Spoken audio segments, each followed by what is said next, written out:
3, 4, 5. We are live with the one and only Matt Caddystache Williams.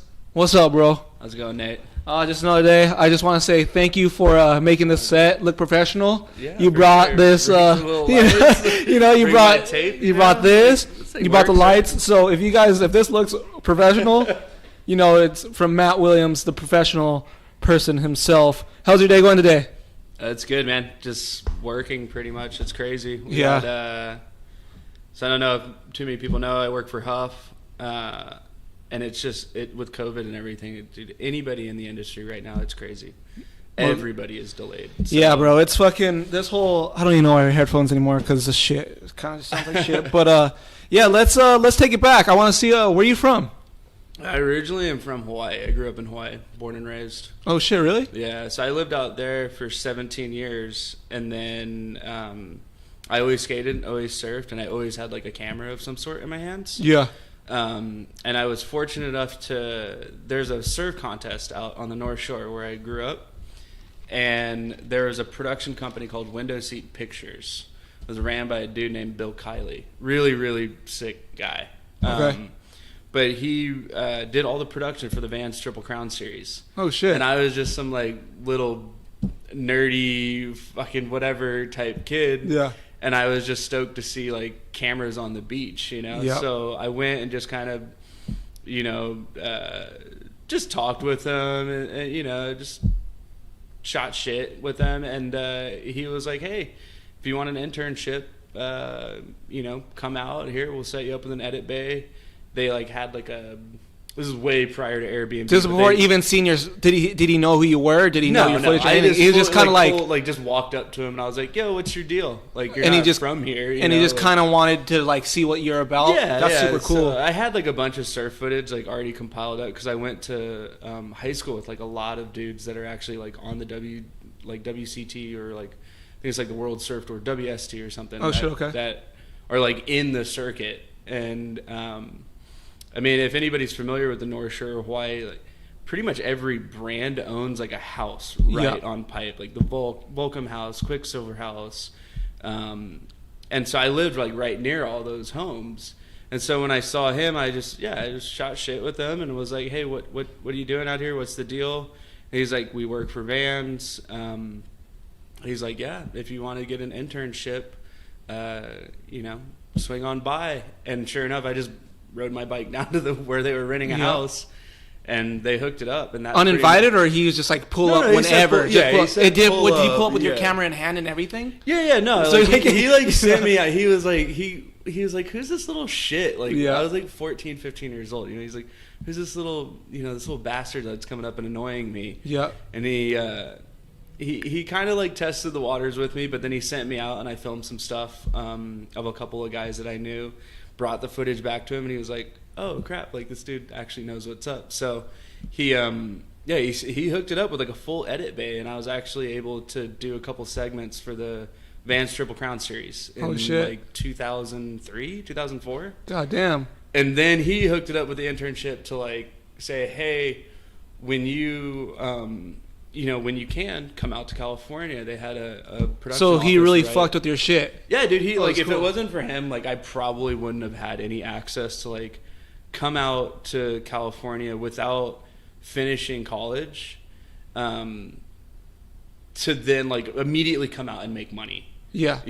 So I was going to school through BYU through their film studies, and they were cool enough to basically say, hey, if you can go and work for a production company in LA, then we'll basically give you credits for that. So I graduated college interning for a production company. Oh shit. And then that kind of migrated to doing commercial work. One of their big main clients was Coors Light, and they even did commercials for the US Air Force. Okay. So that actually was more of a college for me than going to some bullshit film study program. And that's what I talk to people about today. It's nowadays people don't give a fuck about your scholarship or that. If you have a resume of yo, here's my reel, here's all the shit that I do, I'd way rather me personally own a shop or whatever, and somebody came yo, I'm a filmer. Okay, I went to school and all this shit. Yeah. Okay, That's cool. I want to see what the fuck, how you work with people, how you're able to do things, how you edit. Like that goes way more along than paper to me. Yeah. I mean, it's basically, I mean, there's certain industries where it's like, granted, yeah, dude, go to school, get your degree. Like, you're not going to go intern for some doctor and automatically be doing, you know, operations and stuff. Like, no, you're not doing that. So yeah, if you're, you know, if your pathway in life or wherever you feel comfortable and you want to, you know, pursue something. Yeah. If it's something like that, yeah, go and get your education. But if it's a creative outlet, man, it's purely networking. You just kind of got to be cool with people. Yeah. Don't be afraid to talk and just see what other people are about. And yeah, just be creative with it. But I'll tell you this much, like, I don't do film and editing work for a living nowadays. Yep. It was a pain in the ass. Like, it was so much of a roller coaster ride, especially when I was doing freelance work. Yep. Where 1 month it would feel like you won the lotto. You'd be like, oh my God, I have so much work. I have, you know, all these connections and everybody's kind of going and everybody's moving and it's and then the next month would be like, holy shit, there's no work. Yep. There's nothing. There's nobody's shooting, nobody's editing, there's no deadlines, there's no production people in town, like there's nothing. So then there's essentially no stability. Yeah. And after a while, like, you know, being out here filming action sports, I was like, yeah, man, I got to find something more stable. Yeah. So let's go back a little bit. So you're filming surfing for how long? In Hawaii, yeah. In Hawaii. So skating, and just because the people that I were around and going to school with, and essentially neighbors growing up, those were my homies out there. They all ripped at surfing. What made you want to? How long did you ever film for surfing videos? Did you surf? I would contribute clips and stuff like that. I mean, in Hawaii, at least the surf breaks that I was filming at, you didn't need too much technical equipment. Like the main break was at like Ehukai Beach, and that whole 7 mile stretch on the North Shore, the waves break maybe 20, 30 yards out. So you can just have a basic camera. You know, I was just out there filming with the VX1000. Do dudes hit you up like, hey, come out and film today? Or was it just kind of like you pull up whenever? It was like, yo, we're going to get out of, if the waves are good, we're going to get out of school and we're just going to go kick it.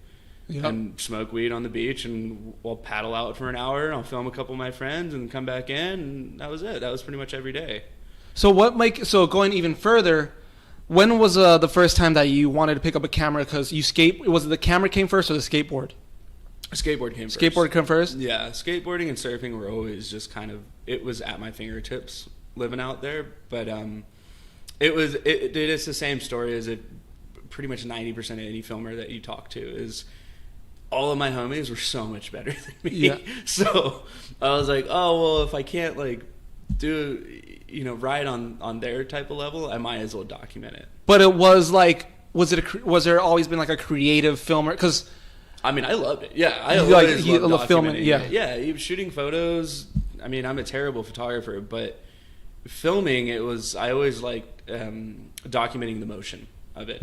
You know, so it was just as rewarding catching somebody either roll away from a trick, or, you know, catch a really rad wave, and then be like, hey, I got that. Yep. You know, like that was just as rewarding as, I'm sure, to the rider landing the trick or you know, completing the ride. So that's always the best thing when you and the filmer and rider are just like, yo, like fucking on the same page. Yeah. Same work ethic, same everything. Yeah. Like there's the best. Yeah. Did you come into wanting to be a skate filmer, or did you want to? The surf shit was just that was purely just it's at our fingertips, you know, and as much as like the people that I went to school with and like my close friends were all surfers, I always gravitated to skating. Like I was always, when I kind of got like 14 or like 13, 14, 15, I was like, you know what? I can't wait for the waves to be good. Like it's too, I wasn't patient enough. So I always gravitated to skating more. I mean, I remember being like, dude, just getting out of middle school, basically going 8th grade, freshman year kind of times, and catching the 52 bus from like the very northern tip of Oahu and going all the way to like the touristy like Waikiki area where there was a skate park called Ala Skate Park, and that's like where like dude, that's where all the guys would go that were really really good, and they surfed as well too.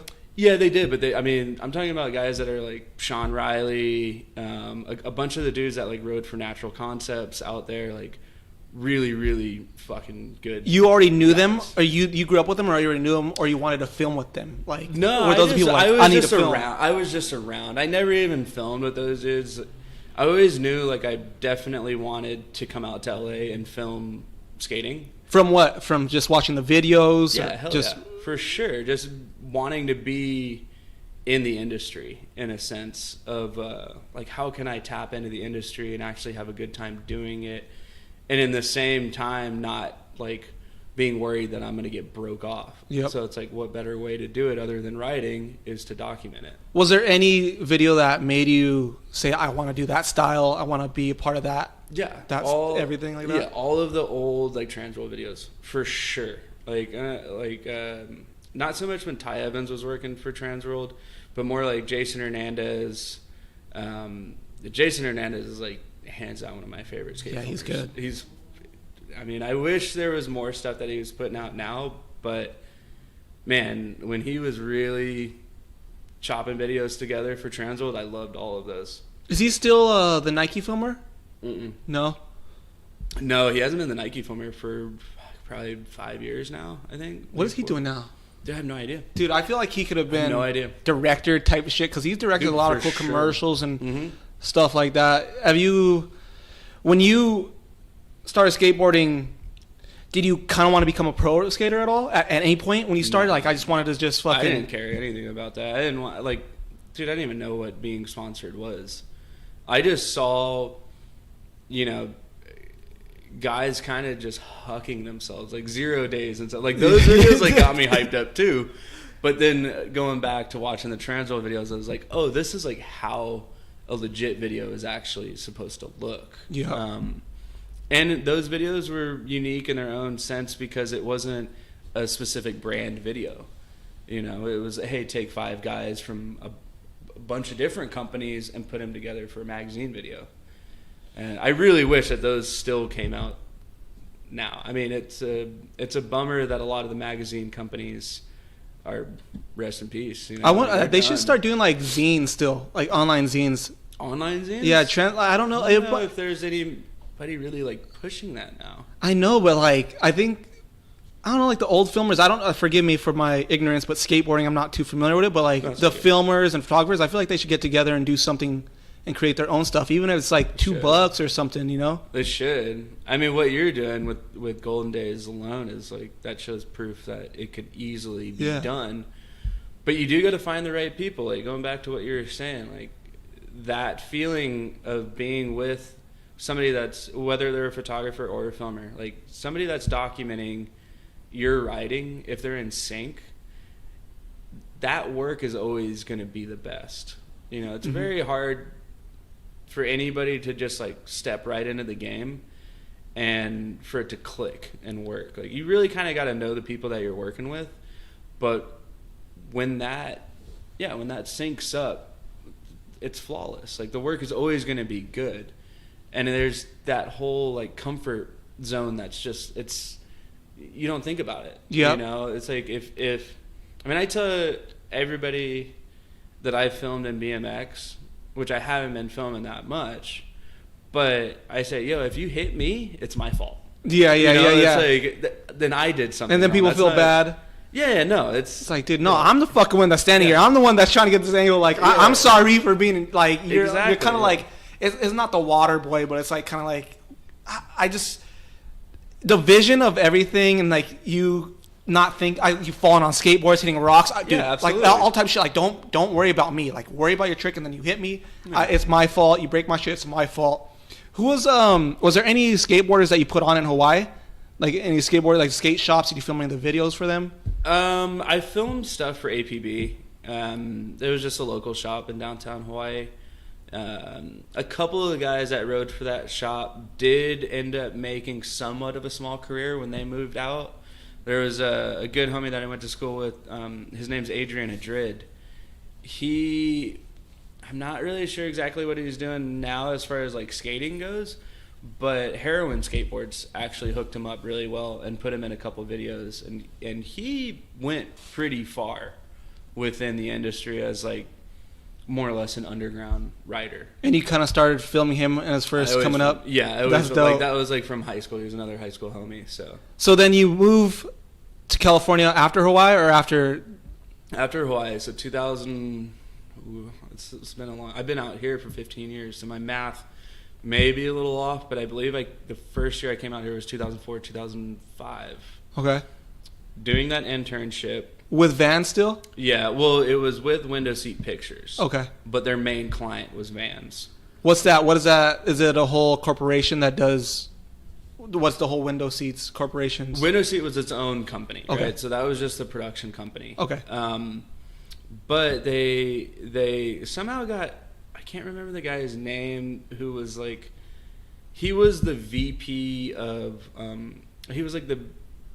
public relations like VP at Vans. I can't remember his name. I think his name was like Sean Meehan or something. But anyways, he ended up meeting the owner of Window Seat, and that's how that connection happened. Which is funny because not only did they do the surf stuff, but they did like the Vans Downtown Showdown at Paramount Pictures. They did. Holy shit, that was at Paramount Pictures? Yeah, and where like what movie is like pretty significant where if you go back on Wasn't YouTube... it Back to the Future? No, and all that stuff? I mean, maybe. Yeah, like stuff... I do know that... What was the one with Jim Carrey? Where he's like driving and he like parts the traffic or whatever. Bruce Almighty. Yeah, okay, yeah. So that like that scene where he's like, fuck traffic, like, and he parts it, yeah. like, that's the main Paramount Pictures plot. Holy shit. So the first Downtown Showdown they just built a fuck ton of ramps. Like this is when like Omar Hassan like scalped himself. Did you remember that shit? Like, no, that's what I'm saying. Like it's so crazy. Like it's crazy. Like he cut his head off, dude. Yeah, he cut his head off. So the whole downtown show this is like the one. This is when skate contests were like rad. And this is one of your first jobs? Yeah, this was like one of my first like actual like, hey, I'm gonna be a camera operator filming it fisheye, like on the course. Yeah, on the course. Because a lot of the dudes that were riding, they knew me, so they trusted me again, being like at the bottom of the stair set or next to the rail or whatever the case may be.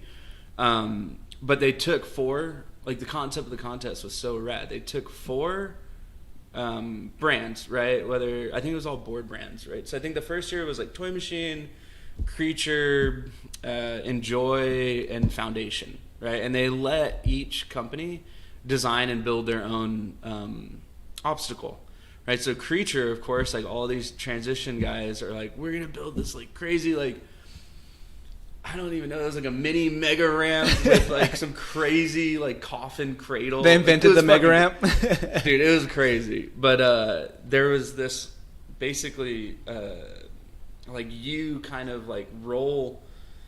It was basically a cradle that you could like roll through. Okay. And it was like kind of janky, and they definitely didn't.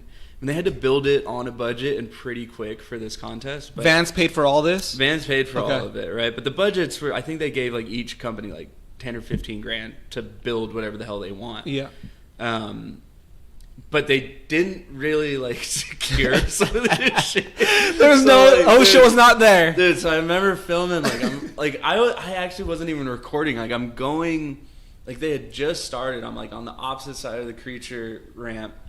And their setup was so wild that you couldn't really like get like. It was like a stupid setup. It was just crazy. It was like, what the hell is anybody gonna do on this? And sure enough, like Omar Hassan like drops in and he's like going through this cradle, this pocket in between the ramp to hit like a quarter pipe on the end of it to then turn around and come back. And he doesn't duck low enough and he hits the top of the ramp right here. And it just dude, it scalps him. Like, it fillets his skin, like, completely off his head.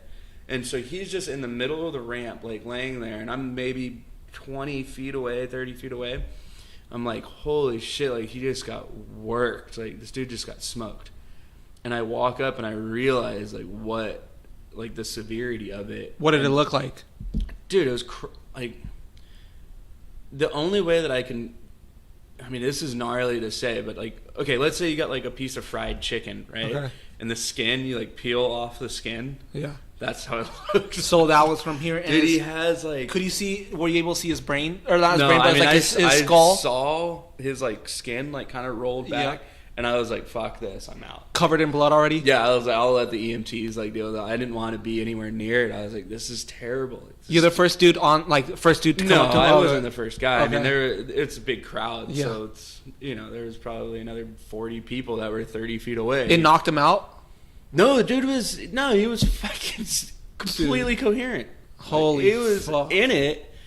Just, I mean, obviously dazed, I'm sure, but he definitely didn't know the severity of what just happened. People like, yo, just chill. And the worst part about it is like, okay, so the EMTs come, they like stretcher him off the course, and it's like, okay, continue.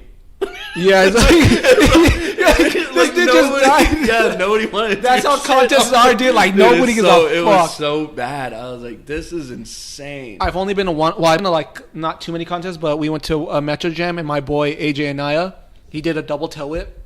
And okay, so let's bring it back a little bit. The crowd was like, wait, like, where was this at? This in Toronto, Vancouver, Canada. Oh shit! Okay, one of the best contests ever. But like, think about a crowd at 100. He does a double tail whip, lands, smashes.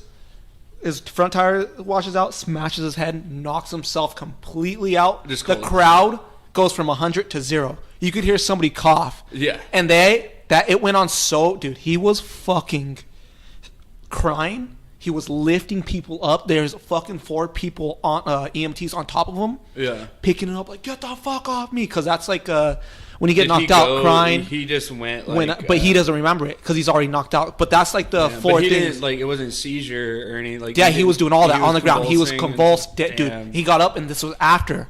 He was crying, screaming, and he said he's hungry. And then Jay Moran was like, I've been there before. And like Jay Moran's been knocked out 50 Wait, plus Jay times. Moran, like the vert? Yeah. Vert? And he's like, is he damn. from Vancouver? Yeah. He threw those contests, I believe. Okay. And he's like, I've been there before. I'm like, I look at him like, oh yeah, most definitely. But that was the only contest I've ever been to. Like, sorry guys, we're gonna have to continue this tomorrow. We can't go on anymore. Because I was like, damn, that's respectful. Because anybody that goes on after that, it's like, I mean, what I know about contests, but it's out of respect. That dude almost died, and like they're like, yo, everyone's not in the right headspace, you know. Yeah. But I mean, everyone almost dies at every contest, and people that gnarly shit keeps going on. It trips me out with those because you're saying this is like a jam, right? Yeah, it's actual legit contest called Metro Jam. Metro Jam, but it probably is something like that. Did they like make those guys like sign waivers and shit? I think everyone has signed waivers. The Vans ones had to too as well. Yeah, no, that was like all like. As cool as Vans is and stuff, when they did those contests, like they didn't want to be held liable for most definitely not, which totally makes sense. Yeah. I mean, they're already being cool enough by throwing the whole fucking thing and people paid. Totally, yeah. So, well, here I got a funny story to tell you. The first like BMX thing I ever filmed was, like I said, so Vans did this series, right? They did the Surf Series, Triple Crown. They did the Downtown Showdown and like the Protect Pool Party, Skate. Then they did a snowboard one called like the Vans Tahoe Cup, right up at North Star in Tahoe, and you were filming all these. Yeah, this was like series, right? So they were all TV shows that went on like ABC or I mean, it was like one of those. I think it was ABC or CBS, one of those. But the last one that they did before we lost that, or before Window Seat lost the Vans contract, was the BMX Let It Ride at the Hard Rock Casino in Vegas. Oh shit, the dirt contest, right? The dirt jump. And some shit happened, I think, is maybe not similar to yours, but like a dude got smoked. And if I remember correctly, it was... This is the first BMX thing you've ever filmed? Ever filmed. Okay. Like, ever filmed. I had no clue. I knew like Dave Mirren, like Ryan Knight, like Matt, X Games guys. Most definitely. But these dudes were. This was like when Chase Hawk was like super young, and I can't remember too many other names there, so don't judge. But I think there was this guy's name, Anthony Neapolitan. No, Anthony Napolitan, yeah. Napolitan, yeah. not Neapolitan? No, yeah, not Neapolitan. That sounds like, is that a pizza? Yeah. All right, so Anthony Napolitan? Napolitan, yeah. Okay, so this dirt setup was just a straight, like, 3 big dirt jumps. And that shit looks small on TV, but when you're there in real life, like, dude, the smallest first jump was like... They're massive. Dude, I swear to God, this thing was like 2 stories tall. But he got smoked and kind of like landed... I don't even know what he was trying, but he landed something in his front bars, got like all tangled up in him, and he like whiplashed and hit his head. Now, he was wearing a helmet, but he did knock himself out. Yep. And like he was laying, and it was kind of weird, but like a couple of the other riders came out and like had to basically like help him up, and give him water, do the whole like, hey, how many fingers am I holding up? What year is it? Who's the president? That kind of crap. Yep. But no, that I don't know. I haven't seen anything from that. I don't even know if that dude's still riding or not. No, he's the one. Do you remember that clip, like that famous ass clip of the front flip at the Costa Mesa skate park, and he lands in between the poles? No. It's a famous ass clip. I'll have to show you, but it went fucking viral. He almost, if he would have been a centimeter off, he would have got a pole up his ass, like it would have killed him. Like straight up. Oh wait, no! Is this the one where he lands on the fence? Yes. Yes. Okay. So I didn't that's know him. That was him. Yeah, that's him. I've seen that video, bro. I thought you meant like he did a front flip and like threaded the needle. No. Yeah, that's when he landed. If he would have landed on the pole, like I thought perfectly. That dude, like, he got stabbed, right? Like, no, nothing. Wait, what? Yeah, nothing. He was chilling. Like I think he might like scratch his inner leg, from what I remember. People think it's fake. Those are like it's like the mushrooms. It's the actual spikes, bro. Yeah, and there's only like your leg. It's perfect. Like it looked like he just sat on it. On like perfect. You're sitting on a chair. Like yes. Front flip and then just perfectly sits on it. Dude, No, I thought that guy. I mean, I thought it went up his ass. Like, no, it was perfect. There's nothing, dude. That he did. It could have been any perfect. That's a 1 out of a trillion shit. Costa Mesa skate park? Yes, dude. I did not know that. Some people think it's fake. Like, there's a lot of things because the odds of that. How would that be fake? Like, I don't know. Yeah, exactly. But it's like CGI type shit. But what? Seeing that contest, it kind of were you riding BMX at all back then? No. So but anything turned you on about that? Well, no. So I would film and edit these events, but every time they did, the window seat was really good about bringing somebody that was knowledgeable in that industry onto the edit side, like onto the production side. And the guy that they brought in to do the editing or some editing and kind of like consulting oversight to make sure we weren't kooking it, was Ryan Nabazio. Oh shit. Yeah. So we'll pause right there. But for everything, so surfer, skateboarding, they brought in somebody for their specific. At least someone that knew, like, the do's and don'ts. Okay, yeah, the do's. Okay, cool. We didn't want to kook it and make anybody look bad. Like, obviously, I held it down for the skate shit, but skate and surf in a sense. But the snowboard and biking, like, dude, I don't know. I don't know who's who and the do's and don'ts and like the etiquette as far as like, oh, do you show bales in an edit or like, like probably not. I mean, I would go out on a limb and say no, but maybe it's okay in that industry. I'm not sure. That's really fucking cool that they did that. But we did make sure. Yeah, we made sure that we basically brought in somebody that worked in the industry that was also going to film and edit. So it was basically like they were a consultant that knew how to film and edit. That's really cool. That's really cool. Had insider information, and it always made it easier to have somebody like that on board when we were going to go and do interviews with the riders, whether pre-contest or post-contest. Just to kind of ease the edge. And nobody wants some kooky director that doesn't know shit about the industry or the riding or whatever that sport is to come and just like, oh yeah, so like Tony Hawk did the 900, like what's a kickflip? Yeah, right? Or like, what's a bar spin? But that's how it always happens though. Like on these big ass commercials, like commercial for Taco Bell. Brad Sims had to do like a wall ride, like legit 16 times. They missed it every time, bro. And they had to get other angles, all this. And like, right, dude, if they would have just brought in one person or asked somebody to like a film, like a director, filmer, a BMX rider, it would have exactly the same. Any commercial, they don't have to touch the camera. Exactly, and just like, yo, let's line up, and he's gonna be right there, and boom, we'll get it done in 1 second. The rider will be safe, and this is in and out, done. Nobody gets hurt, and you get the shots. But it's never like that. And they use the worst part of the trick.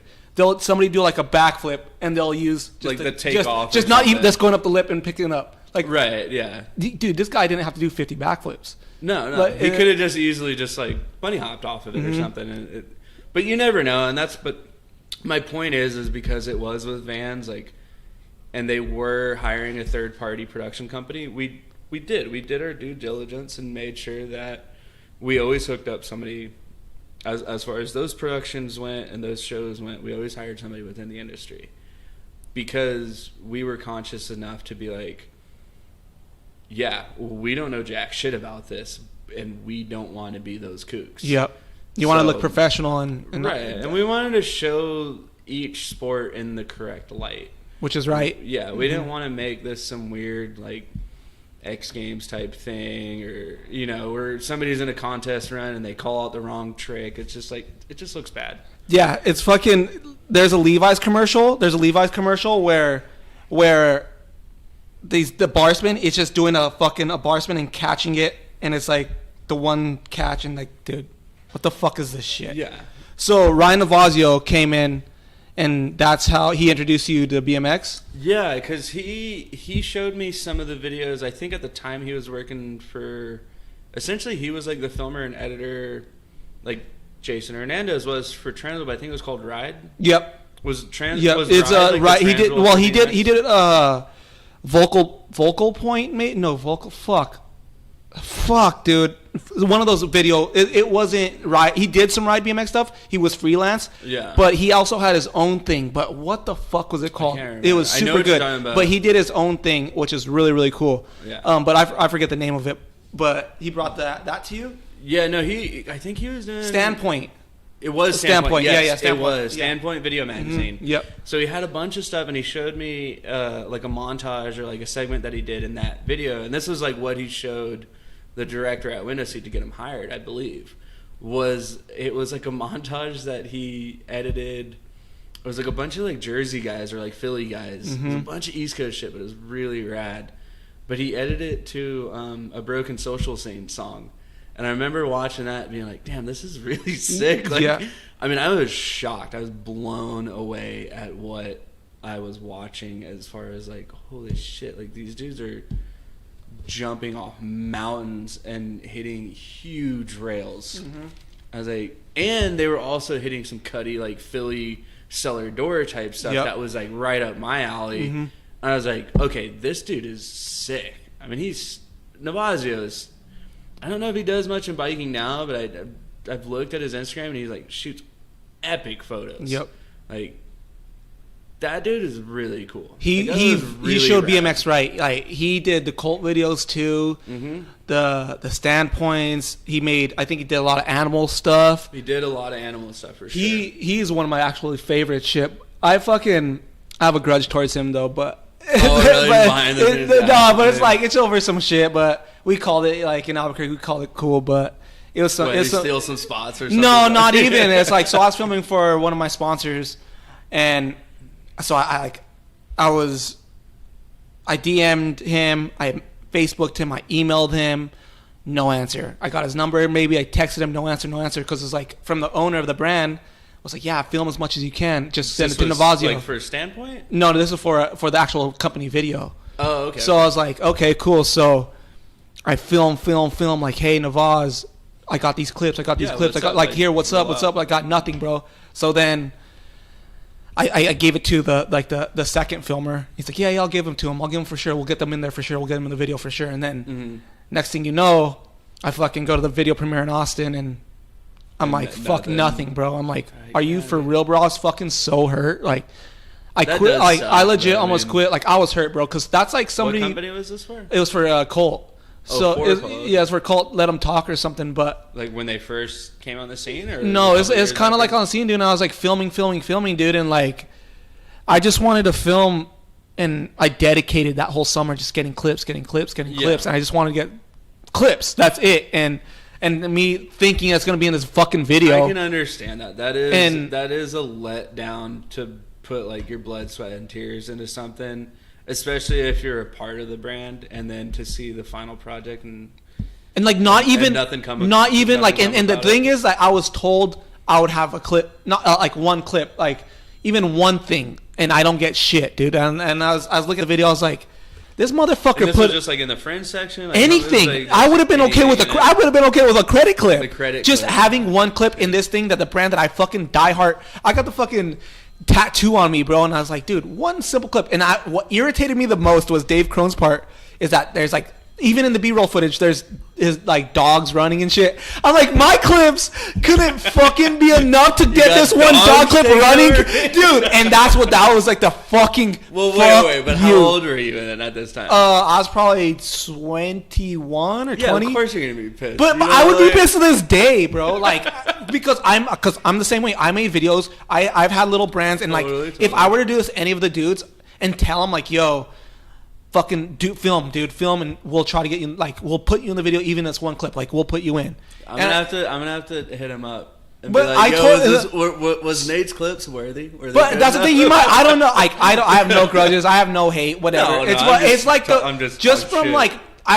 it's a fuck you to him for that part. But I fuck with all of him. But it's like, it's dope for whatever happened. It was he said, she said bullshit. It's probably because you knew. Like, anything that he puts out is going to be pretty much, if not gold, damn near. Yeah, and I wanted to be a part of it. And he wanted to be a part of it. And I was told, so, yeah, it's a letdown. So it's pretty much like the producer saying, you'll be in this movie, when the director does like, what the fuck? Really? Like, I don't know. No. So, but either way, I sent the clips to him and all this shit. I would have, even if he would have been like, sorry, for sure and I know he for sure because I gave him to Vish. I gave the clips to Vish, and Vish was the other filmer. I gave him a fucking clips, and that's, dude. To this day, I'm salty about it. Well, and I think that, dude, I legit teared up. Not even gonna lie, I teared up to Robbie Morales in the back of the alley, dude, of Shakespeare's in Austin. I'm like, cause I was bummed, we're dude. Getting deep now. The tears and shit. Dude, I don't cry at all, but I was like, kind of teary eyed. I was like, dude, like, and it was that fucking dog.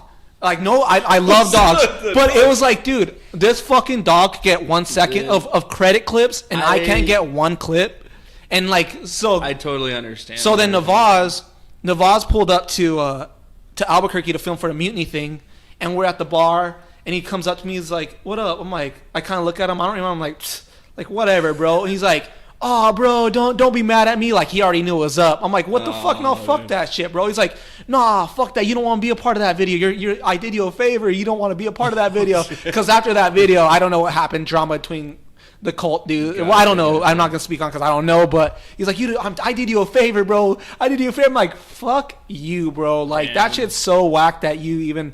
So he already knew what was up because I didn't talk to him at all. Yeah. And when I was like I already like, because I'll tell somebody what's up if I'm bummed on it, like, and I already gave him a cold shoulder, and he's like, already knew what it's about. But it doesn't matter because those clips ended up in the OSS video, so I was hyped about that as long as it was a part of something. And that was cool with Adam because I showed him these clips and like, dude, fucking, these are supposed to be cult videos. Like, no, let's put them in our if they didn't use them, fuck it, let's use in our fucking video. At least it didn't go to waste. Yeah, and I'm glad about that.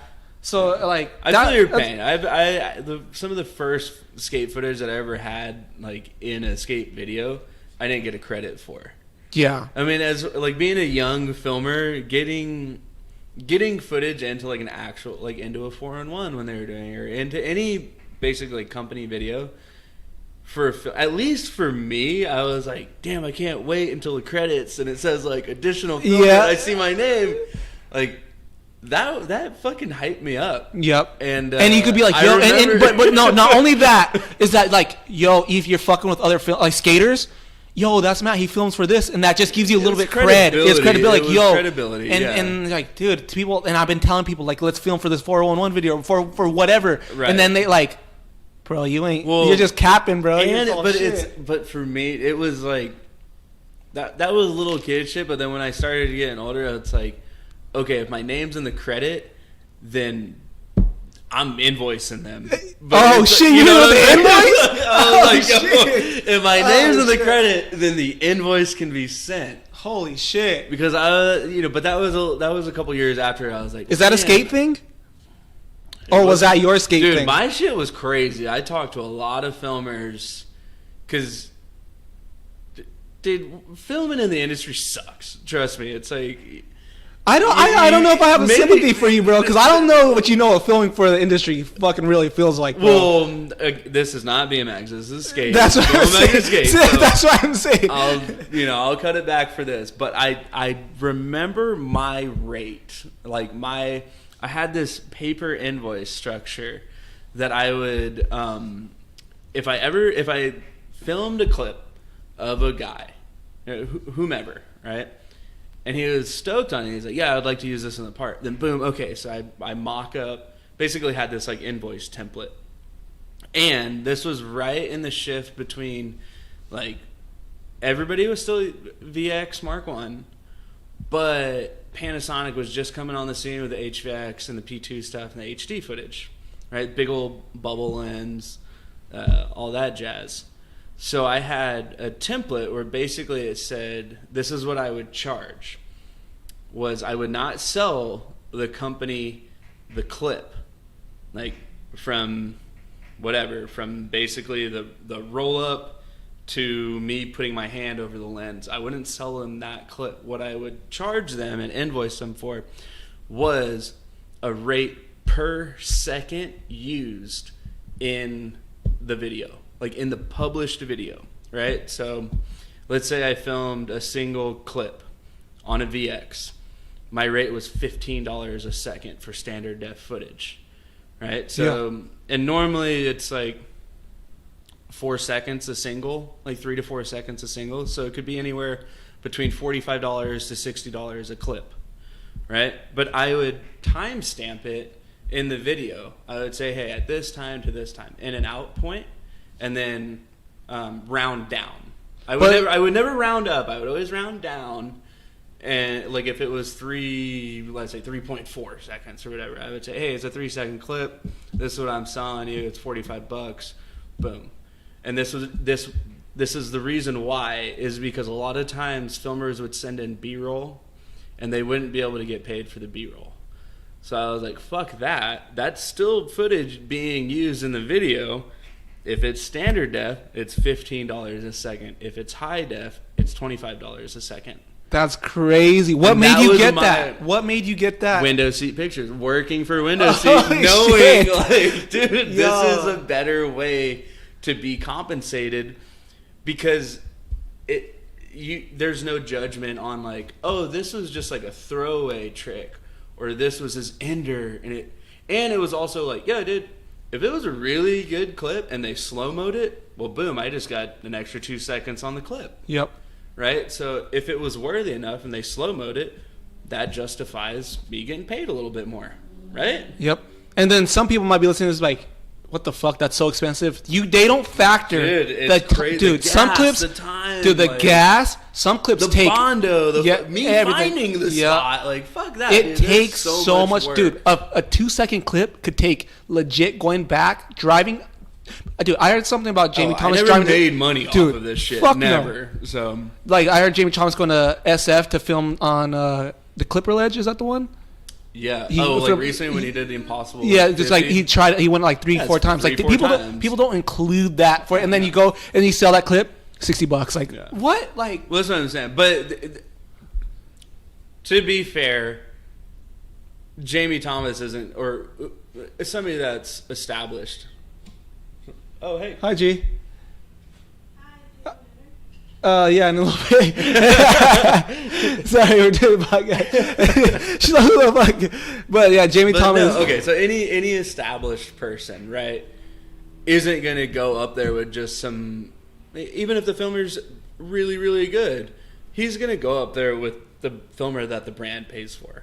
Yep. Right? Somebody that's, whether they get a salary paycheck or they're on a retainer, and they get paid hourly based off their time or whatever. It's an established skater isn't going up to 4 or 5 times to a spot that's not near where they live and just randomly calling up whomever filmer they can. Like, dude, if you're gonna try a really gnarly trick and you're an established person in the industry, like, just take the guy that the brand trusts to film. Yep. And that's kind of how it is. Now, to get that spot in, it's like going to a carnival and making, like, the little carnival games, like throwing little rings on a It's bottle. rigged, bro. Yeah, it's rigged. You gotta rigged. know, like you have to know, like, dude, you can be the shittiest filmer ever, but if you know the right people, it doesn't matter. You're in, like, Sen, it sucks. It's did that like the mentality or your rates have a lot of companies kind of like skittish, like, I'm not wanting to buy your footage? No, actually, I got praised by a couple of companies because they were like, hey, this is actually legit, because again, like I said, it was justifiable, right? So to them, especially to, like, you have to understand, it's like, I'm sending the invoice to the team manager. Team manager doesn't give a shit. He's like, they're, at least when I was submitting footage to companies, they're going to be like, oh, we'll send you a box. Like, what size board do you like? Like, no, I'm good on that. Like, no, dude, a box ain't going to pay my rent. Yep. So I would send the invoice or an email to the team manager. I'd be like, hey, who's the person that's in charge of your accounting department? And then I would send the invoice to the person in accounting. But it would be very official and very professional, and it would be laid out. And again, that whole, hey, your name being in the credit of the video. Yep. I mean, I guess it's different now because most of the stuff goes on YouTube. So you don't really, like, see if you're credited unless like a brand is cool enough to actually credit the people. And technically, if they pay you for the clip, they don't have to do shit. Technically, it depends your contract too. But if they buy it, they own it. So right. So that was the thing. And that's why I only charged them for what was used. Right. I didn't send them the raw footage and be like, hey, here's my watermark on the footage, tell me what you want to use. Like, no, I sent it to them fully usable. Trusting, hey, throw it in the edit. But then as soon as that edit came out, whether it was 18 months later or 8 months later, whatever their timeline was, I'm gonna send the accounting. You sent it with the package deal. You sent it with your form. This is the rates. This is it. This is it. And again, it was like, hey, if it's VX, standard definition, it's $15 a second. It's lower quality. The equipment costs less, so I'm not going to charge you a higher rate. But if it is with my HD setup, with my $3,000 fisheye that I eventually have to pay off, and I'm paying insurance on because those things were a magnet for boards to whack, it's like, yeah, I'm going to charge a little bit more. Yep. But those invoices went directly to an accounting department. You're saying, I'm skipping everybody and going straight to accounting? I mean, I would hit up the writer, hey, who's your team manager? Contact the team manager. If I didn't know the team manager personally, contact the team manager. Hey, who works in your accounting department? And then that's smart as fuck, dude. Bypass the middleman. You right that's to smart the accounting department, yeah. because that's the legal department. And I think people would want to fuck with you more because when you show them that professionalism of this is what it is, this is the deal, people want to fuck with you way more. And because it is what it is, it's already, they know what they're getting into. Right. It's not like, hey, let's you want something that clip for it's not a bro deal. It's like, nah, I don't know Joe Schmo in accounting. I don't care. And that person doesn't give two shits about me. They just want to make sure that the bills are paid and their books are balanced at the end of the month. So, a lot of these people that are in the accounting departments, they don't skate, they don't ride, they don't care. They're just looking at, hey, what do we got to pay? What royalties do we got to give? Like, what's the deal, right? And I would love for kids.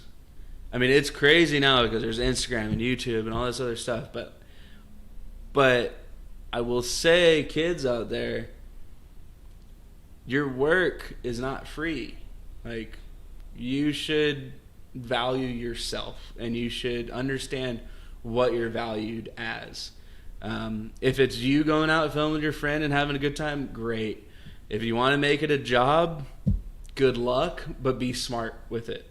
You know, professionalism is the be very professional, but you know, don't be scared to maybe ruffle some feathers, because I definitely did. But with what? Just a lot of shady brands.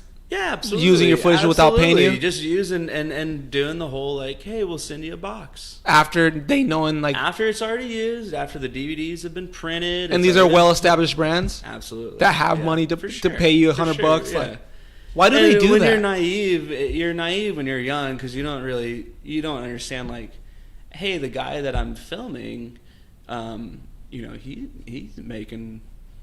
I mean, depending on what brand it is, right? A shoe company obviously is going to get paid more from a hard good company, as a clothing company, or you know, a belt company, hat company, whatever it is. But if it was a shoe company, it's like, dude, come on. Yeah, like, you guys can shell out $300 to $400 for, you know, 30, and they should know 30 that seconds of footage. So you went to accountant, and accountant was like, they sent it obviously to.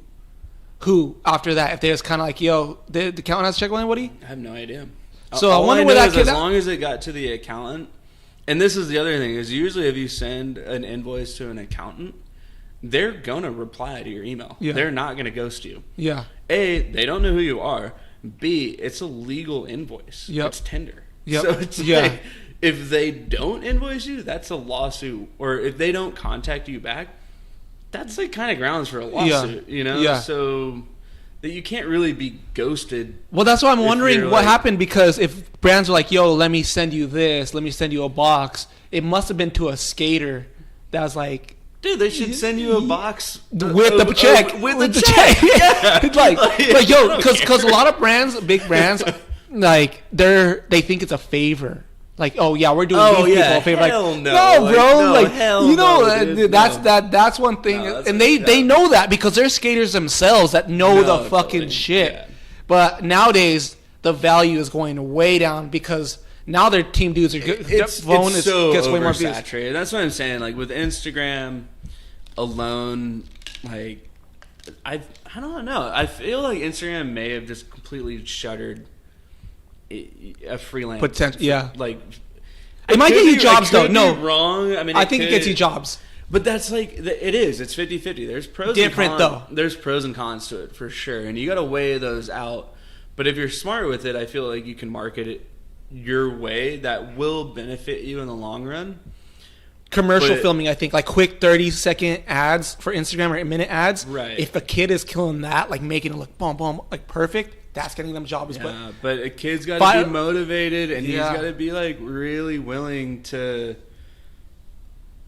I don't know, maybe be a trust fund kid or something. Like, I don't know. Like, he's gonna be really, really motivated to. So how do people make it? How are there any? People don't make it. People make it because they know the right people. Like that's how filmers are making it right now in the skate industry. Pretty much. I mean, or they work for legit brands. I don't want to say the wrong thing. However, I mean, I haven't been in like filming in the skate industry for 5-6 years. Okay, so we can speak about back when you were filming, not in present. Okay, so back when I was filming, let's put it this way: like Instagram was like kicking off, but it definitely was not what it is now. You know, no reels, no stories, like nothing like that. It was a new platform, very much photo based, right? Yep. But it was, you just got to be out with the right people. I was fortunate enough to be in LA, you know, LA proper, to where there was always somebody out riding, and I wasn't tied down to filming with only a certain group of people at that time. But prior to getting hired to be like a staff filmer for Stereo, a staff filmer for World. How did that become? You're freelancing for a little bit? Which is what I'm getting to. Okay. So it was like before all of that, I was able to just network within LA proper. You know, there was always people out riding, and if you started slowly putting out your own work, that's gonna show like, hey, this dude's either a bunk filmer or like he knows what's up. Like shit, like I like the way that dude's footage looks, I have no problem with him coming on the sesh. You know, and it may be completely different in BMX, but the skate side of it is like so political. It's like it's the same, but it's terrible. It's the same thing, but there's just not as many filmers in BMX at all. It's like a dying thing. From what I've seen coming into the BMX scene, dude, everybody's been so rad. Yeah. Like, so welcoming and so cool with everything. Well, that's because you come from fucking BMXers jock skateboarders so hard. Like, they fucking jock them so hard. That. They love it. They love it so hard, so they're like, yo, we got this skate filmer, fucking Matt, blah, blah. Yeah, and, like, they know, they like, he fucking, you know, it's like, we got this. That's what it is. Yeah, but who gives a shit? That's the way it is, though, because it, like, I fucking love dirt bike riding and stuff, and like bull riding. Skateboarding's dope. I skateboarded for 2 years, and my brother fucking Kenny does it.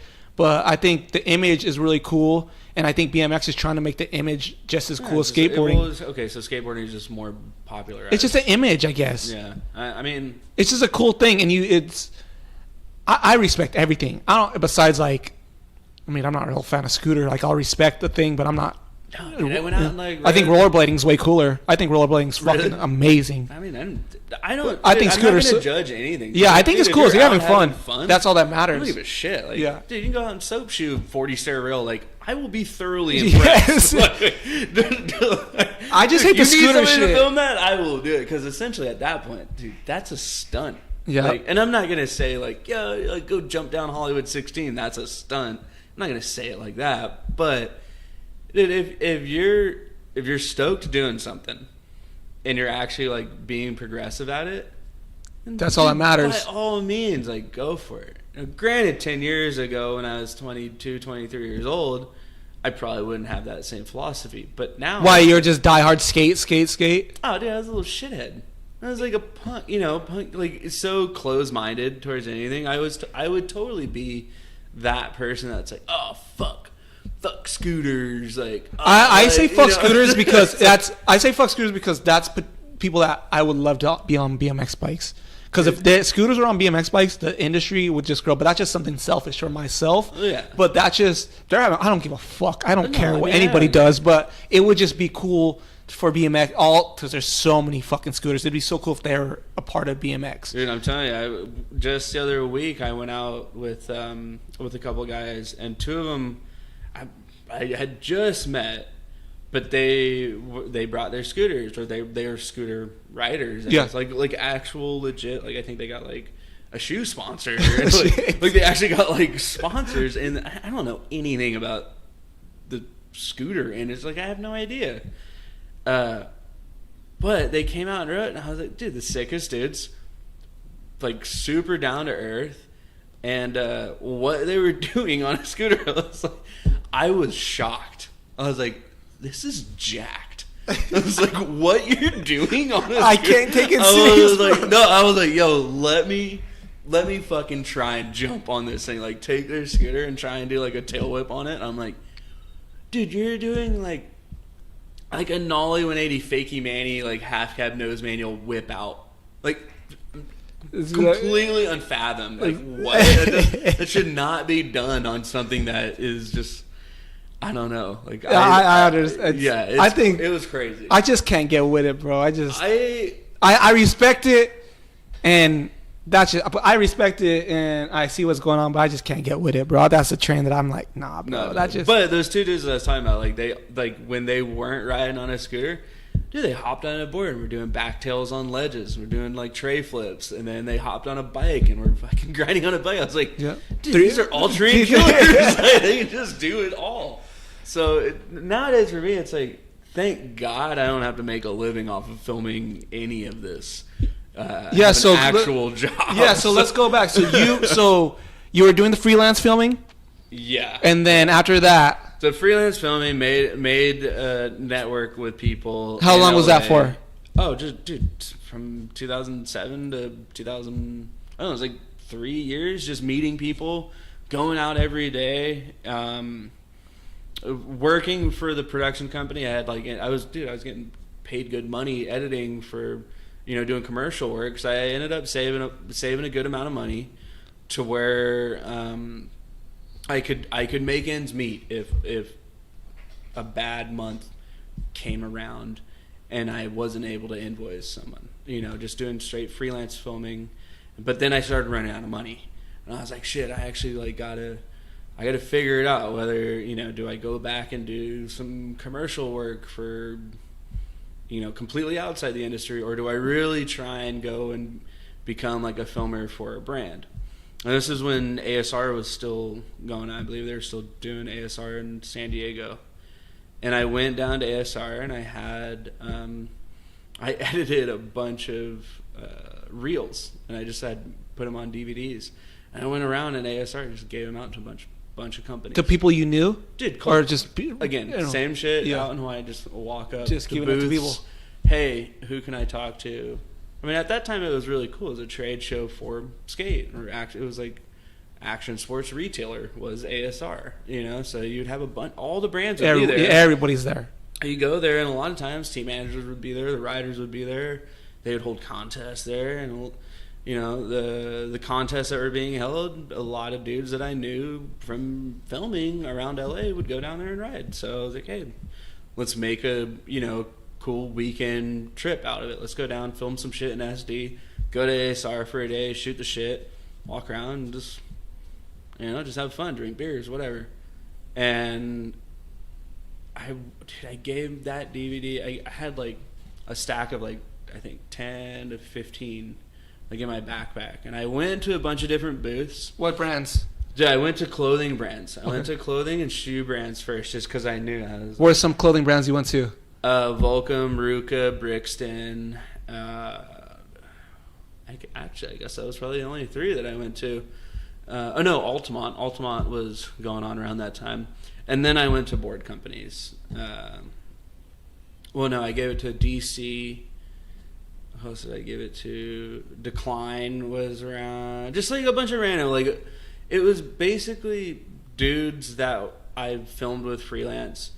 It was, and you had footage of their guys too. Sponsors. Yeah. It was like their sponsors. Like, yo, hey, I got footage. I already fuck with these dudes. Yeah, like I got footage of dudes that already ride for a company.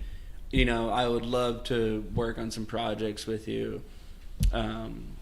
And did you tell them? Stereo was the one that actually came through. Did you tell them, hey, I'm looking for a full-time thing, or let's just work? Absolutely. Like, I'm looking to be a full-time filmer to everybody. Oh, that's pretty cool. Okay. Yeah, no, that's what it was. I was like, hey, I would love to do projects with you, like whether like put me on salary if you got the budget, put me on a retainer, pay me for my time, however the case was. But I was like, but I'm super motivated. This is what I want to do. I'm young. I know the guys that are at least somewhat affiliated with your company or with your brand. If you guys got a budget, let me know. Let's run it. Yep. And Stereo hit me back. That was the first one that hit me back, and they were like, hey, How long? How long did I work for? No, how long did it take them from them to contact you? That was pretty quick. It was like 2 weeks. Oh shit. It was like I think like 2 or 3 weeks. Who contacted you? There was this guy named Ryan Ward, or no, was it Ryan Ward? I'm not sure. I know his first name was Ryan. He hit me up. He got me in the office to do like kind of like a sit down interview. That was a little bit more official than me going to the ASR and just being like, hey, here's my reel, like check it out. So I came in, I sat down, and I like interviewed with Chris Pastris and Jason Lee. Mm-hmm. I remember walking in being like, holy shit, like this is Jason Lee. I was like, dude, I literally just watched Mallrats like 2 nights ago. I was like, fuck, like, okay, this is pretty rad. If anything, like, full on like fanboy, like, dude, this is sick. Like, I get to, all right, who gives a fuck about the job? That's his company too, right? Jason Lee's company. Cool. It's Pastris and Lee's company. Okay. It's Stereo. And they actually had just started a wheel company called Hi-Fi Wheels. Like Stereo, the whole, the 45, the vinyl, or like they did another thing like Hi-Fi, like jazzy influenced wheel company called Hi-Fi.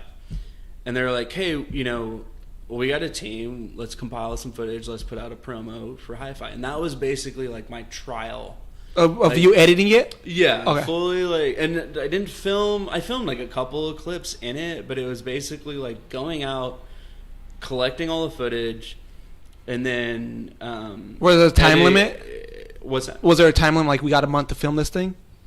No, I mean there wasn't really a time limit because it was basically, you can't really put a time limit on going out and collecting footage from filmers. Yeah. Right, and this goes back because this is a double-edged sword. Like, I was trying to go out and collect footage from filmers that I knew I was going to be point A contact for those filmers to come back to me and invoice. And you're on retainer right now, or you're official? I wasn't getting paid. Okay. This was like my trial period. Yeah. But I needed work, so I was shit. like, "Fuck!" Like, okay, I'll do it. But yeah, that like, I'm going out to filmers, basically cold calling filmers. Hey, so and so rides for a fucking wheel company. Yeah, who the fuck? Yeah, like, do you have some footage of this guy? Yeah, I'd like to put it in a promo, like being that guy. Hey, I can try and work up something. We don't really have that much money.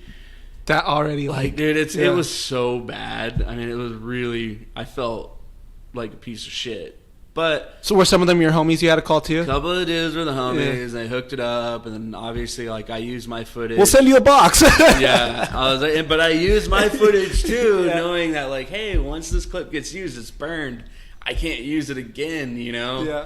So I was kind of shelling out some of my own stuff, hoping that this was going to work out, and it did. You know, luckily it did.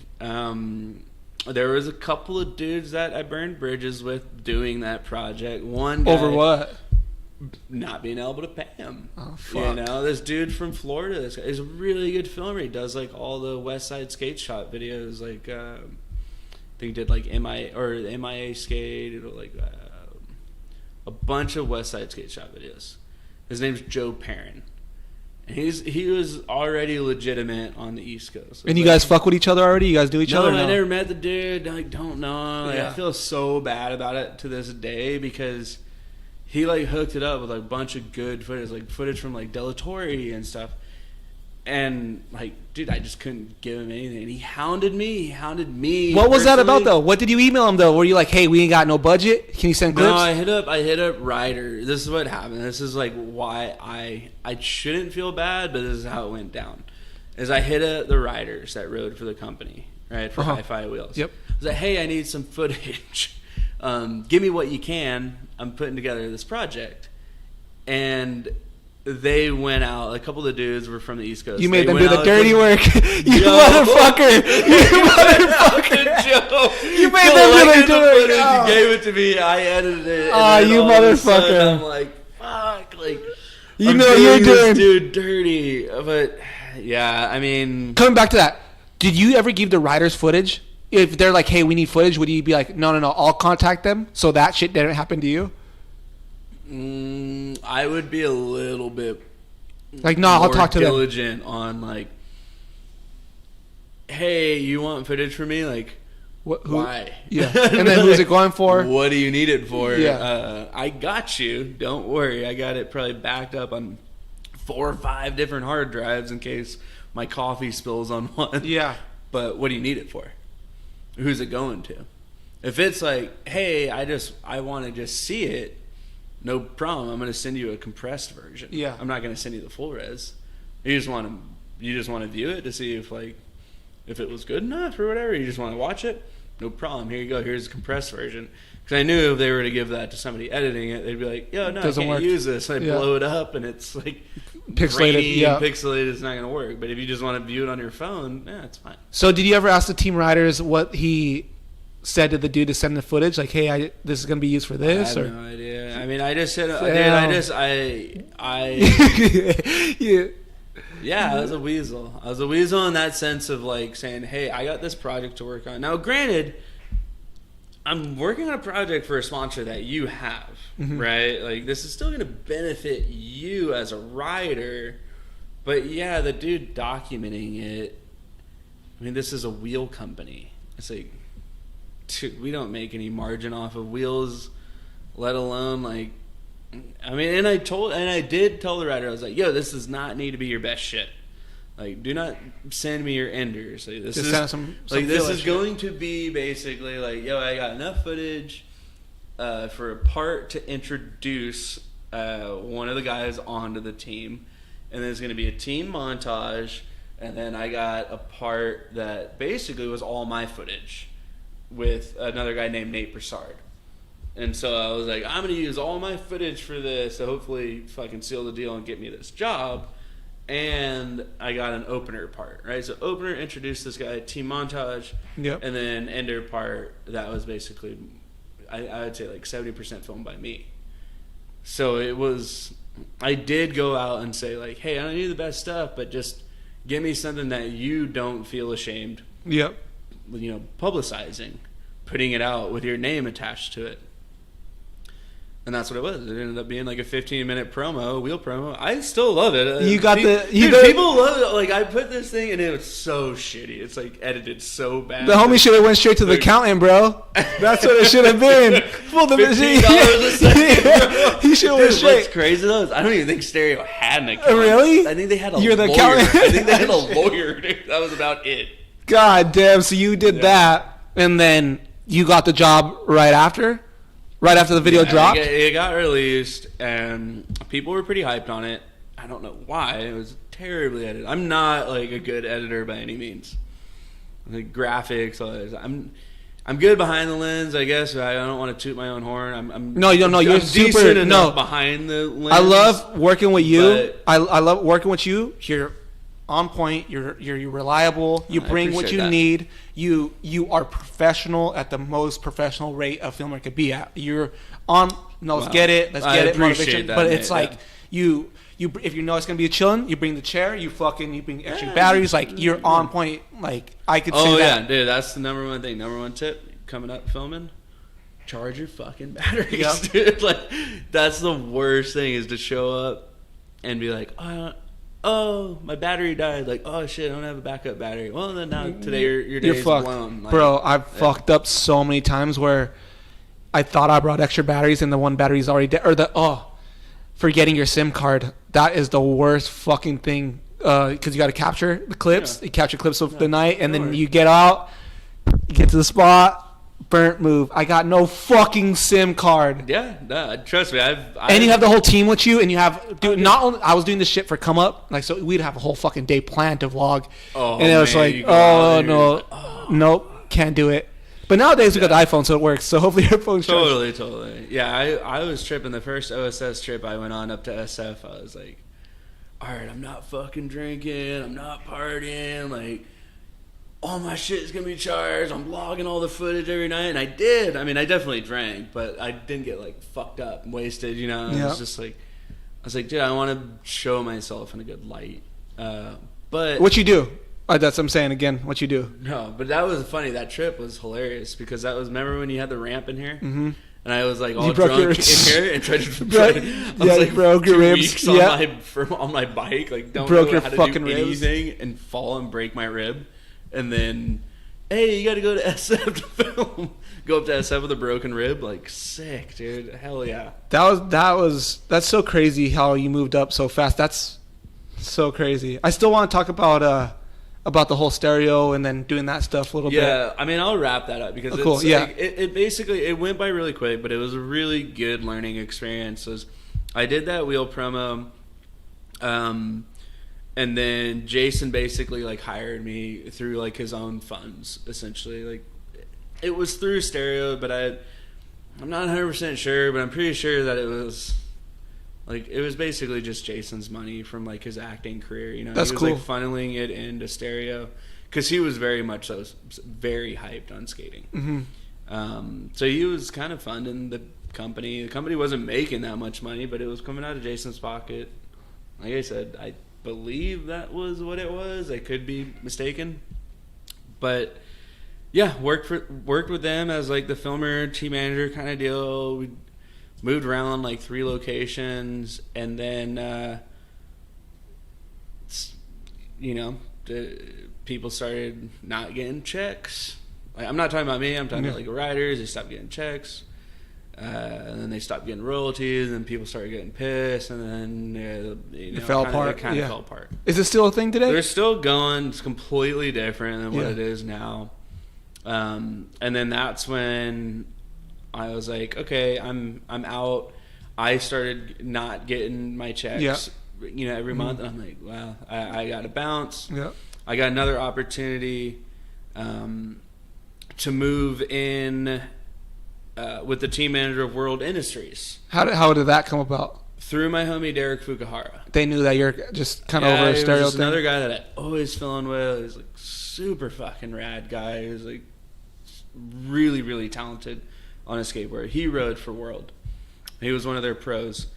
I was looking for a place to move. The team manager, this guy Mike Franklin, who lived in Long Beach, he had a room open up.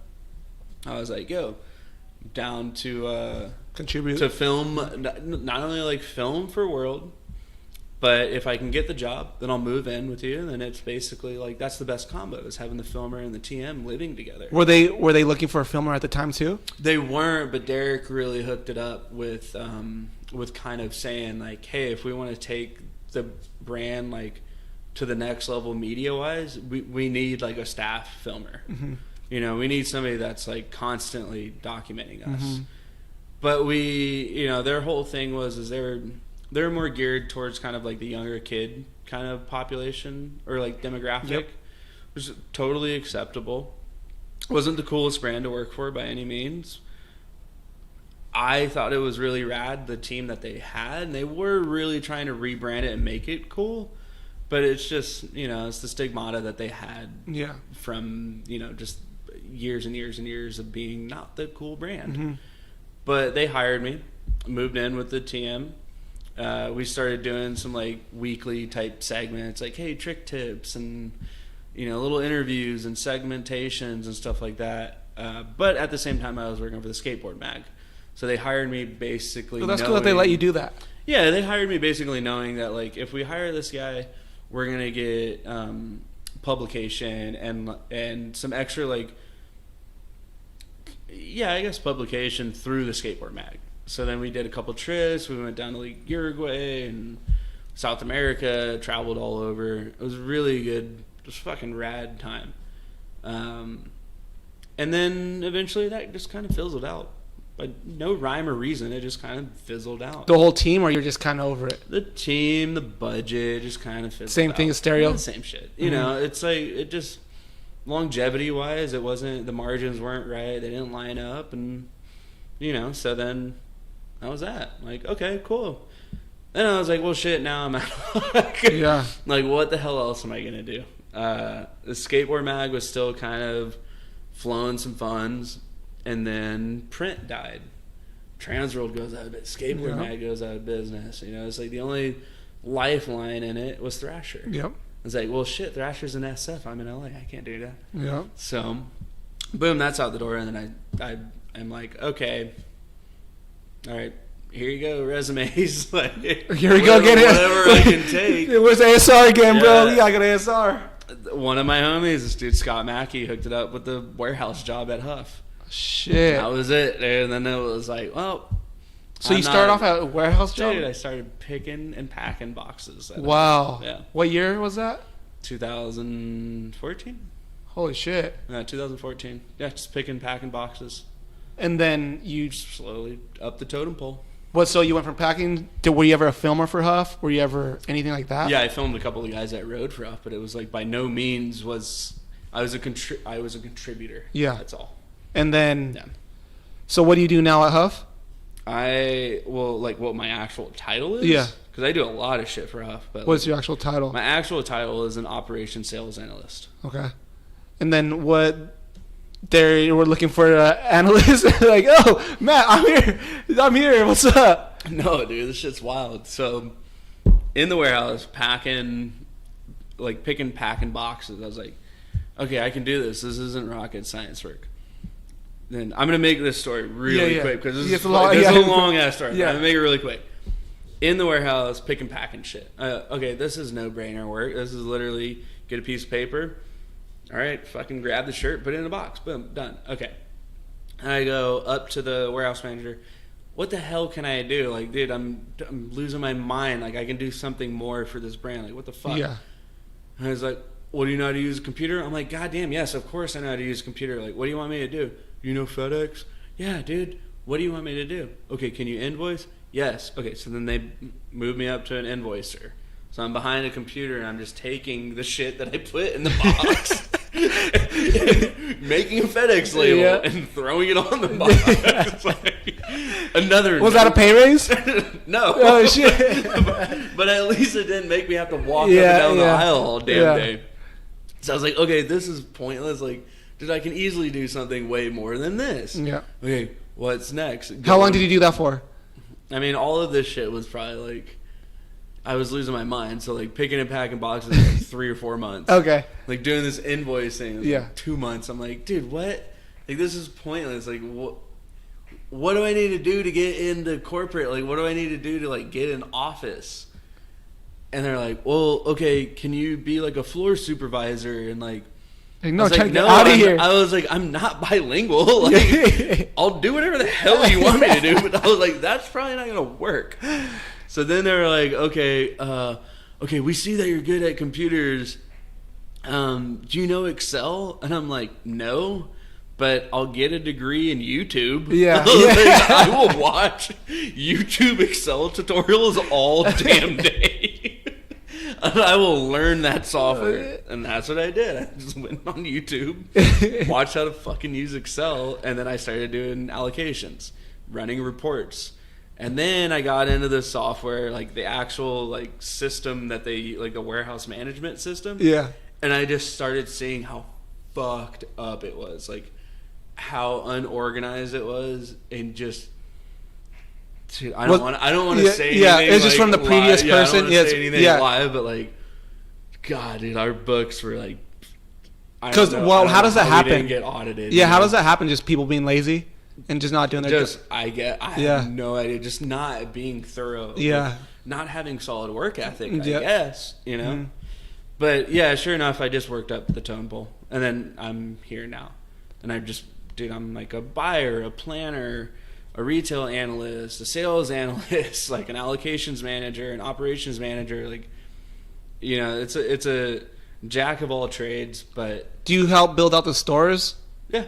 In which way do you help in the look? You have anything to do with the looks, or? No, I mean, we usually hire like an outside like third party firm that will come in and like. And do you talk to them like, okay, this product sells more than this, and then this? Well, this that's product what I'm right looking here. behind the scenes. Yeah. But like, does that matter if store setup? Camera, behind the computer, I'm always analyzing data charts. It's like super nerdy shit. It's, I'm just looking at numbers basically all day, every day. I'm looking at what's trending, what's not trending, but then I'm also forecasting a year and a half ahead.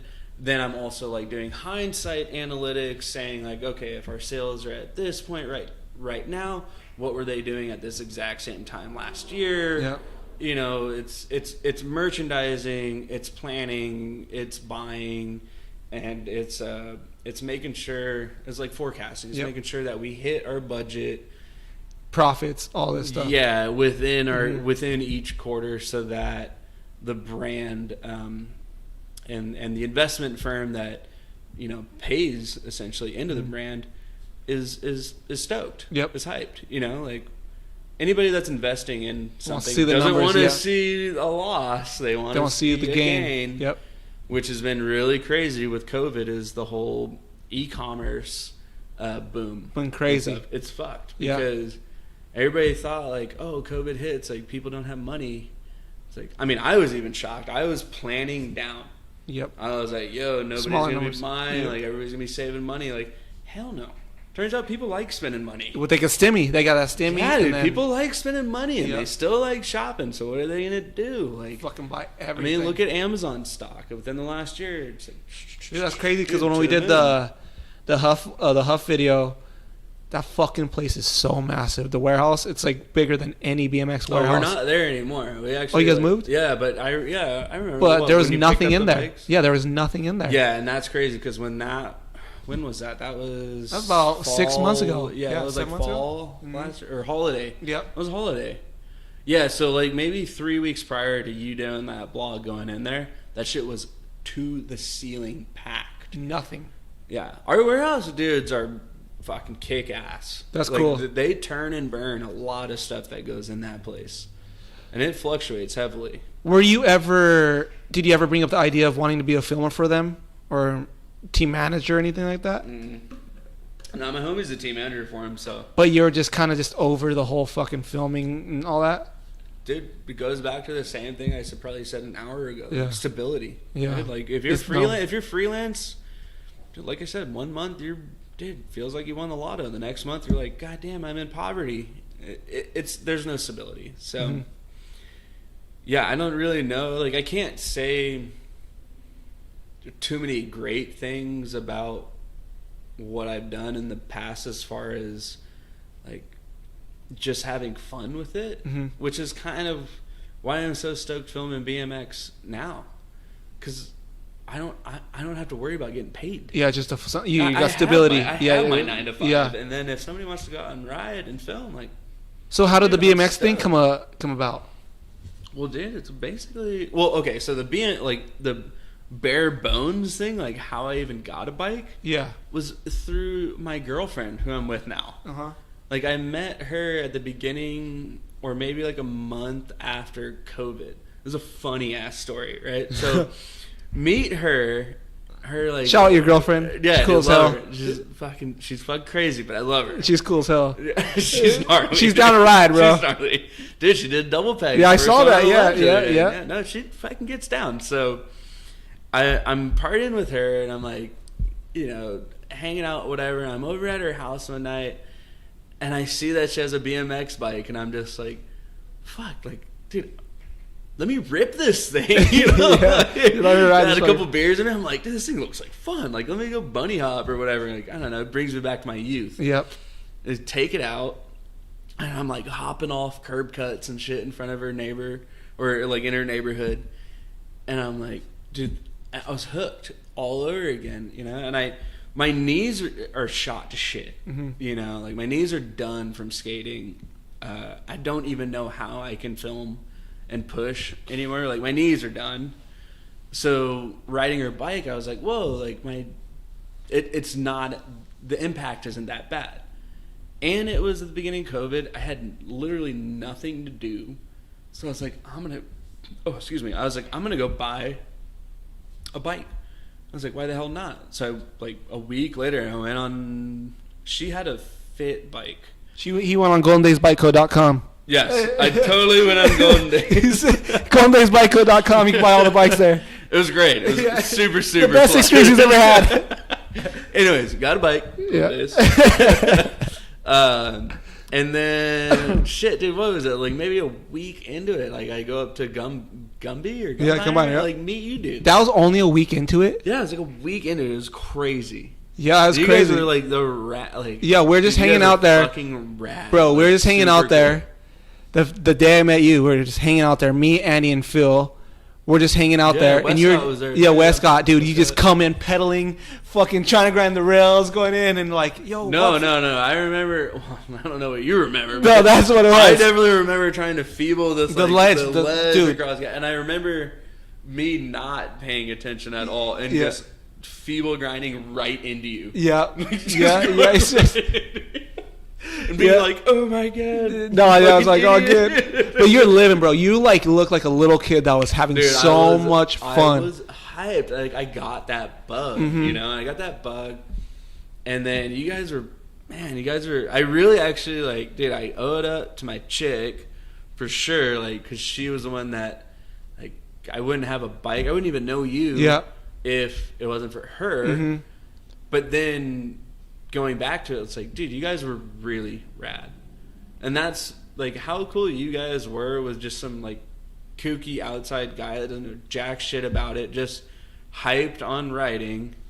You guys were really rad with just saying like, yeah, if you want to come pedal around downtown with us, like, yeah, we're gonna go over here, like, just come check it out, like, whatever, And I was like, that you won't see in skating. No, no. That's so weird, bro. Because it's the politics. It's like, but that's just, like I mean, Yeah, maybe Golden Days. Rarely will see that. Well, maybe the Golden Days is in politics and BMX. It might be a lot of politics behind us, but I don't know why. But it's like, dude, if I don't give a fuck what you do, bro. If you're cool, there's too many fucking cool guys if you're, skating. That's what it is. But why? There's no. I never understand the cool thing. You have 1 million followers. You have 500,000 followers. Who gives a fuck? At the end of the day, it's people. If you're a cool fucking person, bro, I don't give a fuck, dude. I don't give a fuck what you do at all. If you're a cool person, we fucking link and like talk and have a conversation. And you're cool. It does. I don't give a fuck what you do. Like that night, I was like, dude, thank you so much for like letting me cruise with you guys. I was like, this is rad. Like,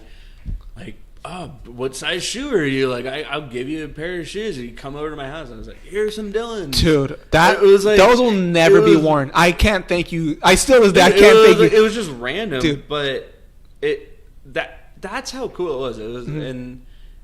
I haven't met one person in BMX that has been some cool guy, hotshot persona. You know, it's like everybody is. There are some so sick. There are some for sure, but it's more kind of like the more. I don't know. I just towards me actually, but I don't know about you. But there are some really cool people. Like some of my favorite riders I meet. I'm just like, God damn, this motherfucker's too cool. I guess like. Well, but if that happens to you, fuck, man, sorry. But no, it's all good. It's literally there hasn't been one person. That's good though. I love that. Has been, and I hope that like it's the same when that person meets me too. Like I don't want to come off as some like.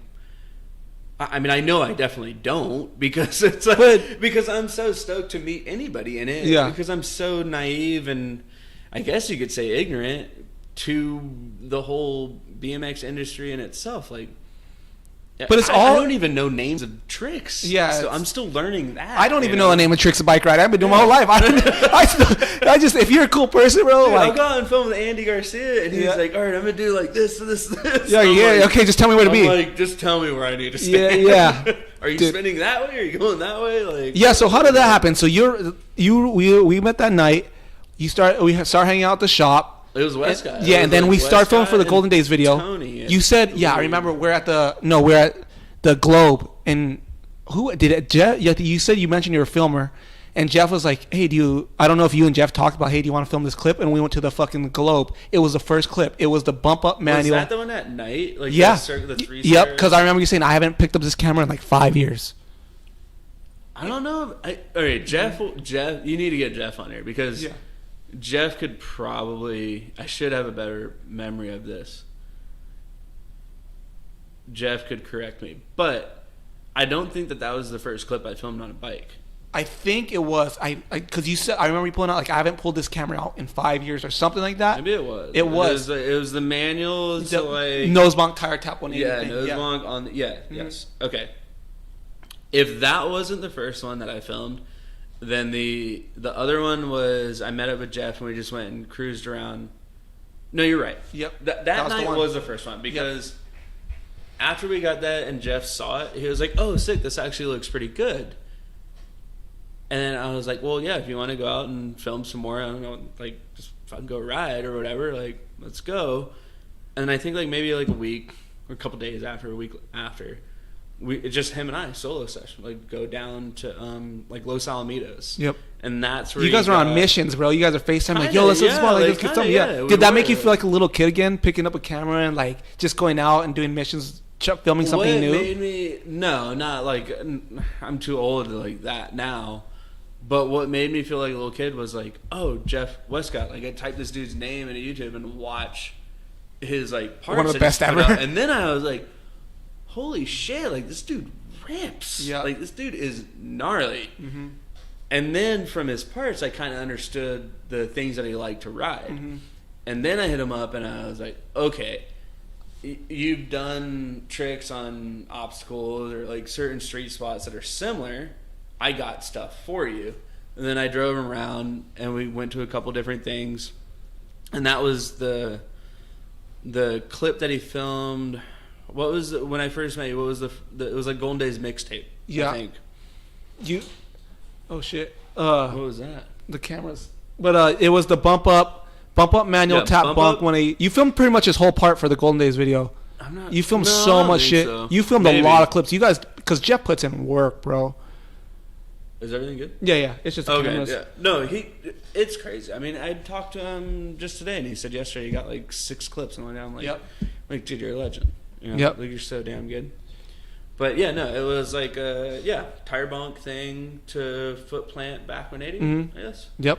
Like on a drop fence. Mm-hmm. Yep. Yeah, that was like that was like, I guess, the first daytime clip that I filmed. Yep. And then you started doing that, and then after that, I saw you out with fucking Andy. How did that all go? You just, like, it was off to the races, bro. Dude, it's kind of like it's like a mashup.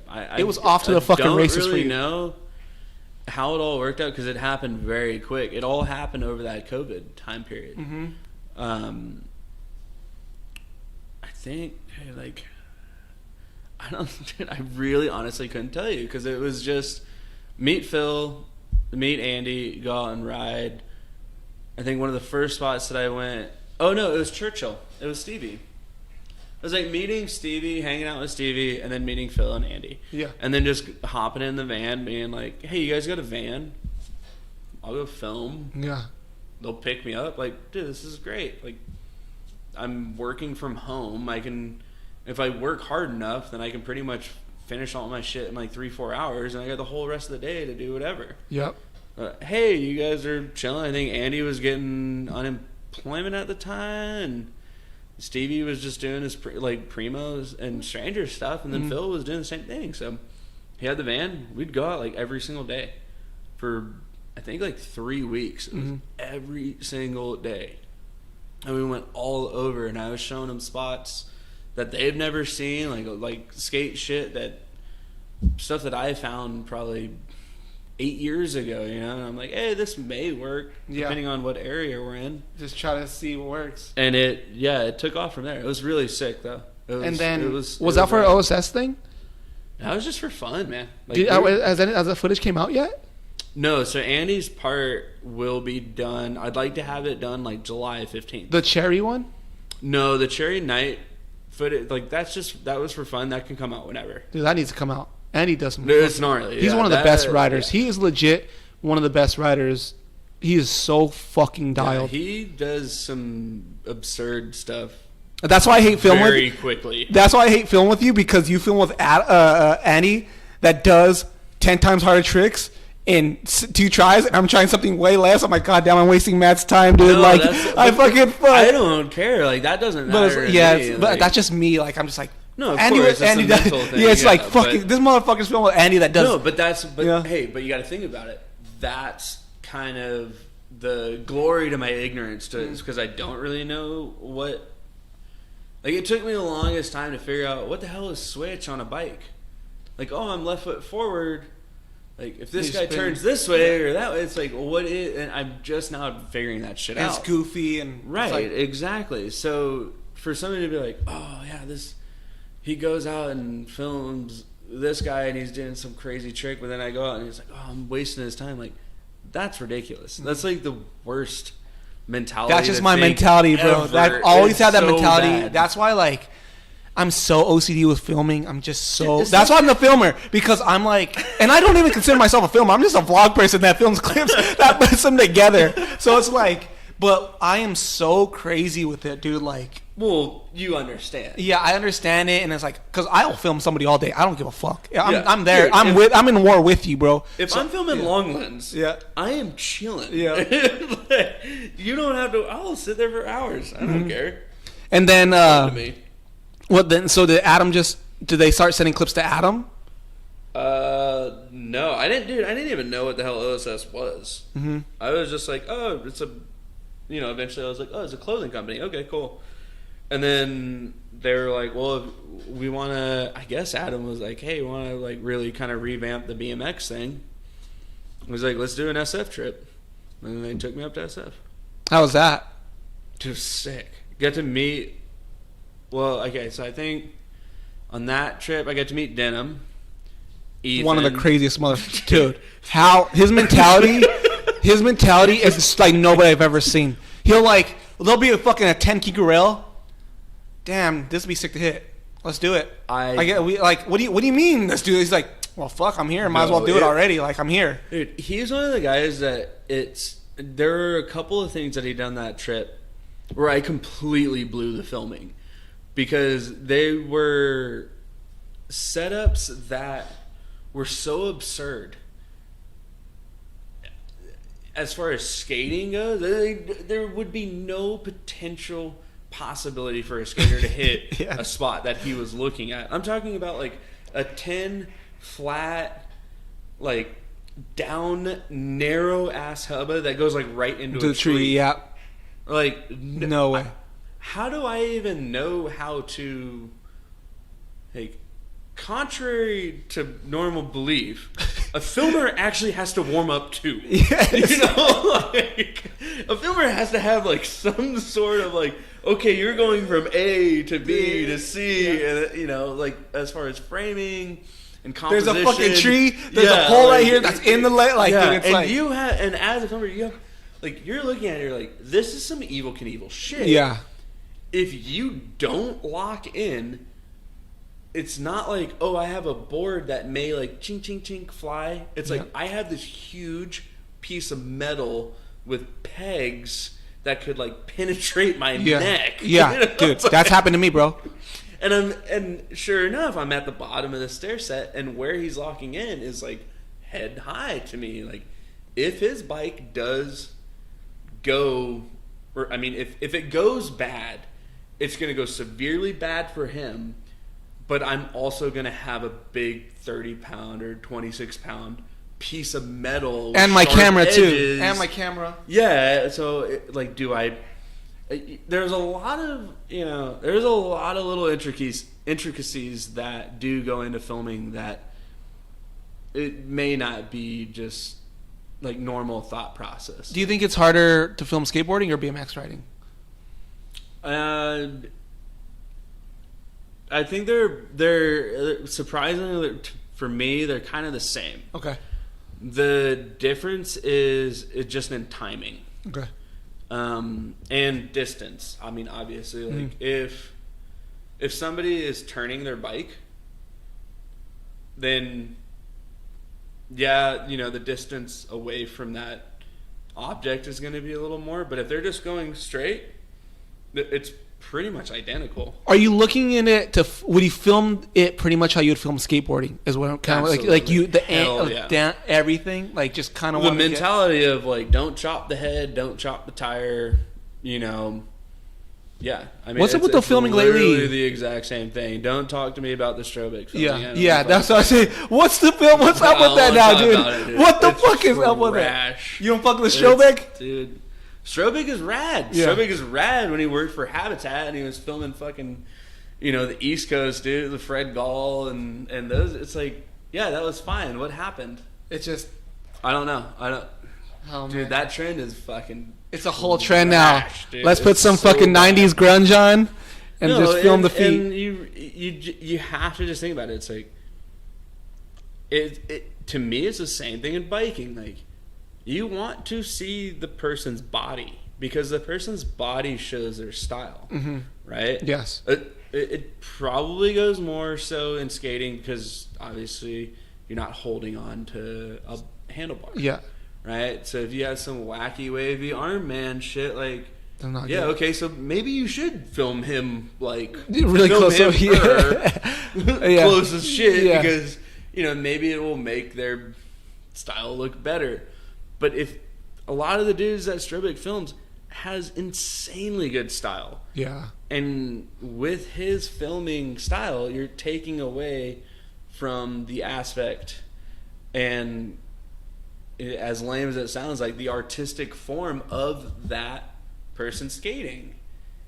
Like, I could zoom in on, like, okay, let's put it this way, right? You have this sick ass Lamborghini. Right, it's really cool rims. You're just gonna zoom in on the rims only and not show the Lamborghini style, the art, or actual, like the whole thing, the car style. Like what?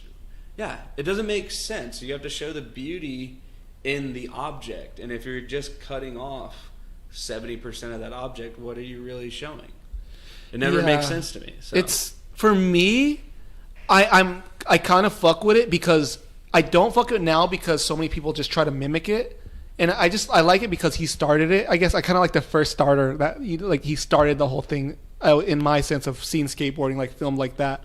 Well, but, you're entitled to your own yeah, opinion. that's what it's like. but now it's completely ruined for me because it's like so many people mimic it. And it's like, dude, it's like, dude, no more. But he started the trend. But he started the trend. I would also say that he started like the worst trend in filming. You think it would be a trend if it wasn't Supreme? Like if it was for Habitat or something, one of those videos, you think it would still be just as big? I don't know. I mean, I'm not 20 years old anymore. Yeah, you're just over it. Honestly, probably not. No. I mean, I'm not listening to SoundCloud rappers. Like, I don't know. All what I will say is it literally goes against all the rules of like actual cinematography. Mm-hmm. The rule of thirds, composition, framing. The only thing that it does emphasize is speed.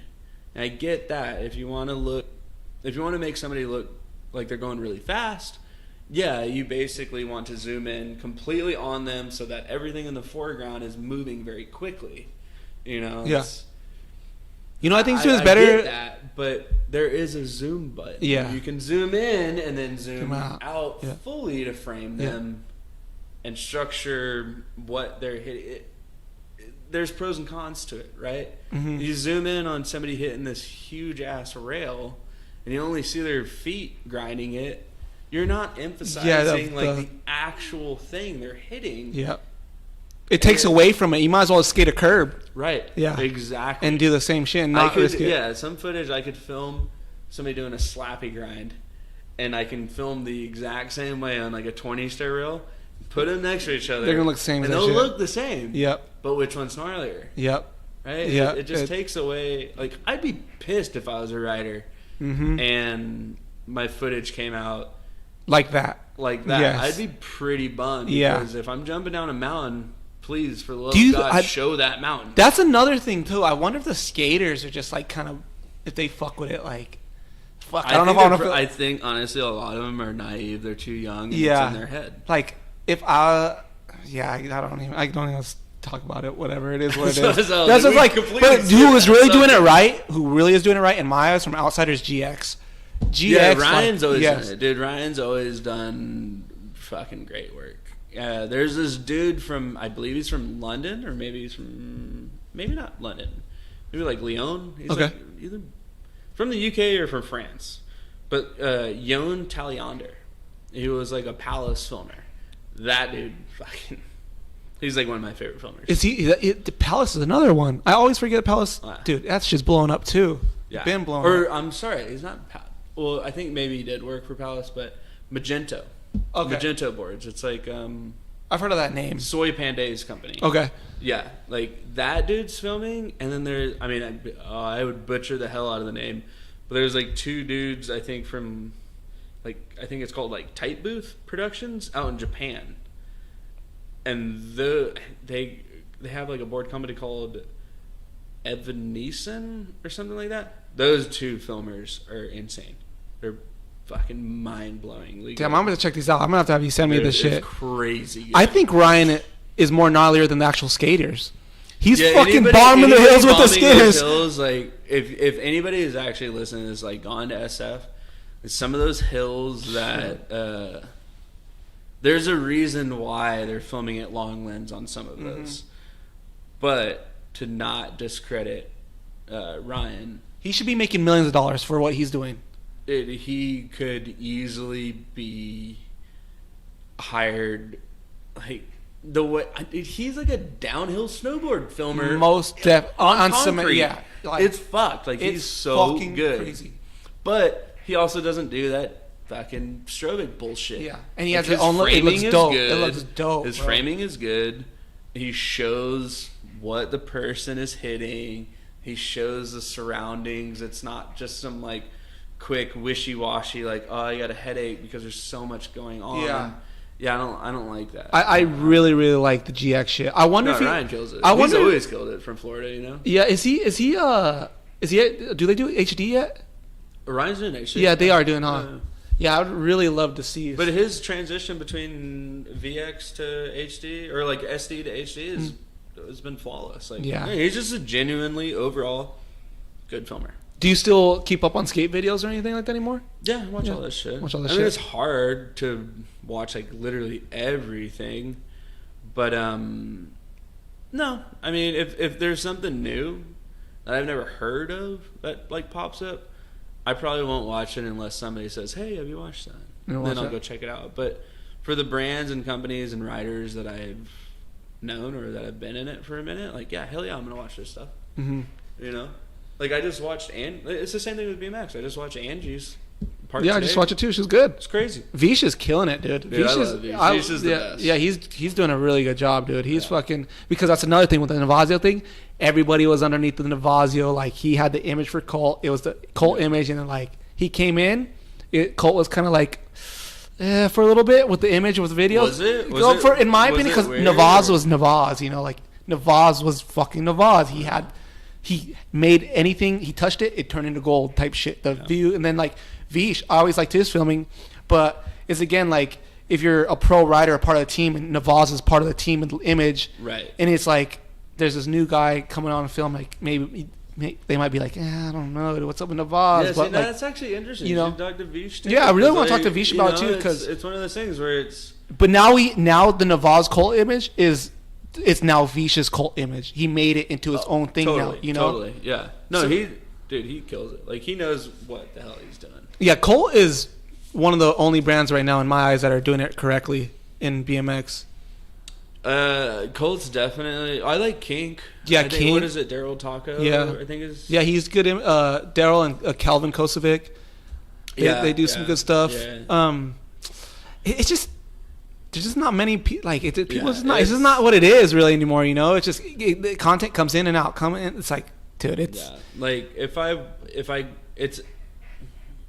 I mean, obviously probably the demand or like the population of people BMX riding versus skating, it's night and day. Yeah. You know, you're talking about maybe a 10-2 ratio, maybe.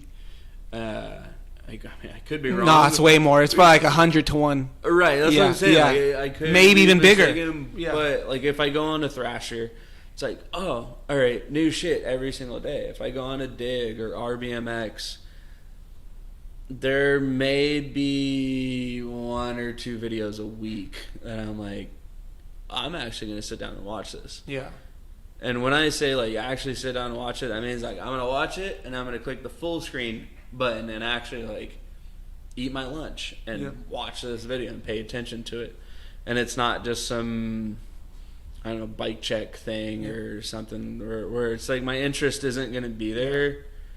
Maybe for a kid that's, you know, young teenager, that maybe that is right up his alley. But I mean, the demographic is definitely not made for me. Yeah. Like a 32-year-old guy that's been in it for a minute as far as skating goes, like, that's what people don't understand. I'm not the guy that's going to go into the shop and buy something. You know, that's what people don't understand. Like, these team dudes get so fucking pissed off. Like, we're not going to do the fucking these shit. It's like, yeah, but the older dudes aren't buying the shit. We got to do this for little kids. We got to build, like, you got to do your shit as a pro rider to, like, totally.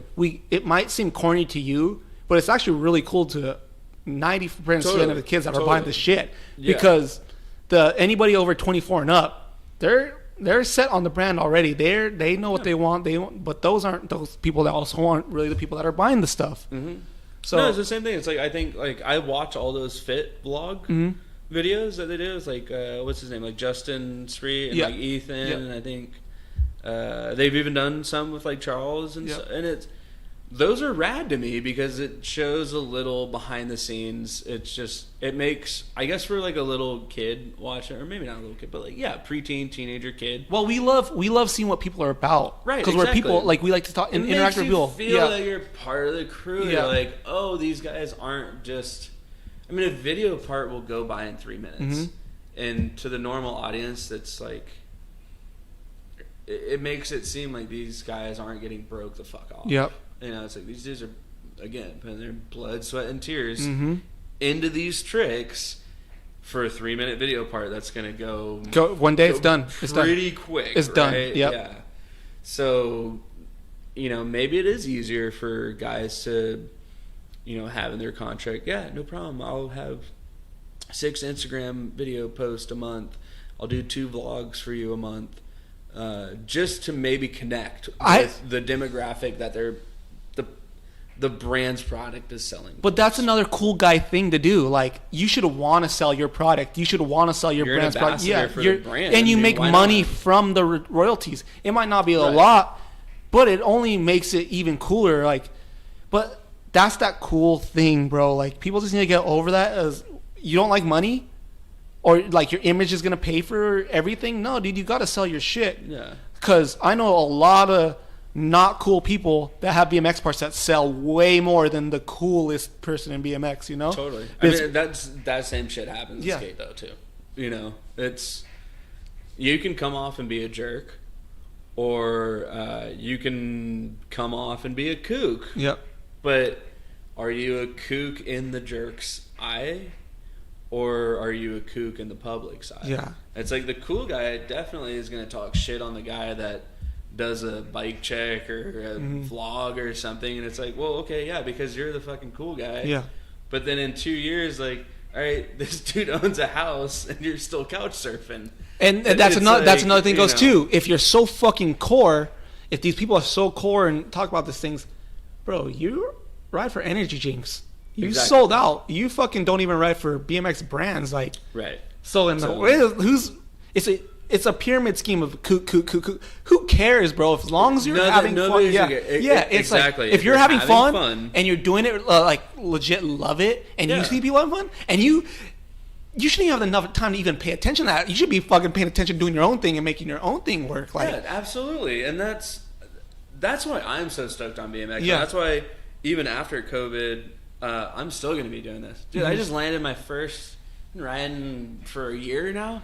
I just landed my first 180. Mm-hmm. Like, actually landed and turned around, and I was like, that's what makes you're me learning feel fast like too. A little kid again. Yep, you're learning fast. Holy shit! Like, this 200-pound 5'5" fucking dickhead can do this on a bike. Like, I'm stoked. And you're doing the fence rides too? You got that in the video? Oh, I did get the fence ride, but that was very skate related. Doesn't matter. You still got it. The mentality of like, okay, you got to go wide and kind of surf it. You got him fast though. You got it. Yeah, I got broke off too though. All right, I think we're gonna fucking call it. We're fucking. I don't even know how long we've been doing this. I know. Yeah, it's been a minute. Oh, it's almost 2 hours, bro. Holy shit. Okay, I've been rambling. No, I love it, bro. Like, dude, I got fucking so much anxiety from the beginning because I drank this fucking coffee. Double and I fucking was like, I had to take my hoodie off. As if you noticed in the beginning, I'm fucking like, dude, I'm fucking geeking right now. So damn. Okay. Well, sorry, man. 2 hours. That's probably man. Listen for my. There's a lot more we need to fucking talk about. We'll bring you back on. Just hang out.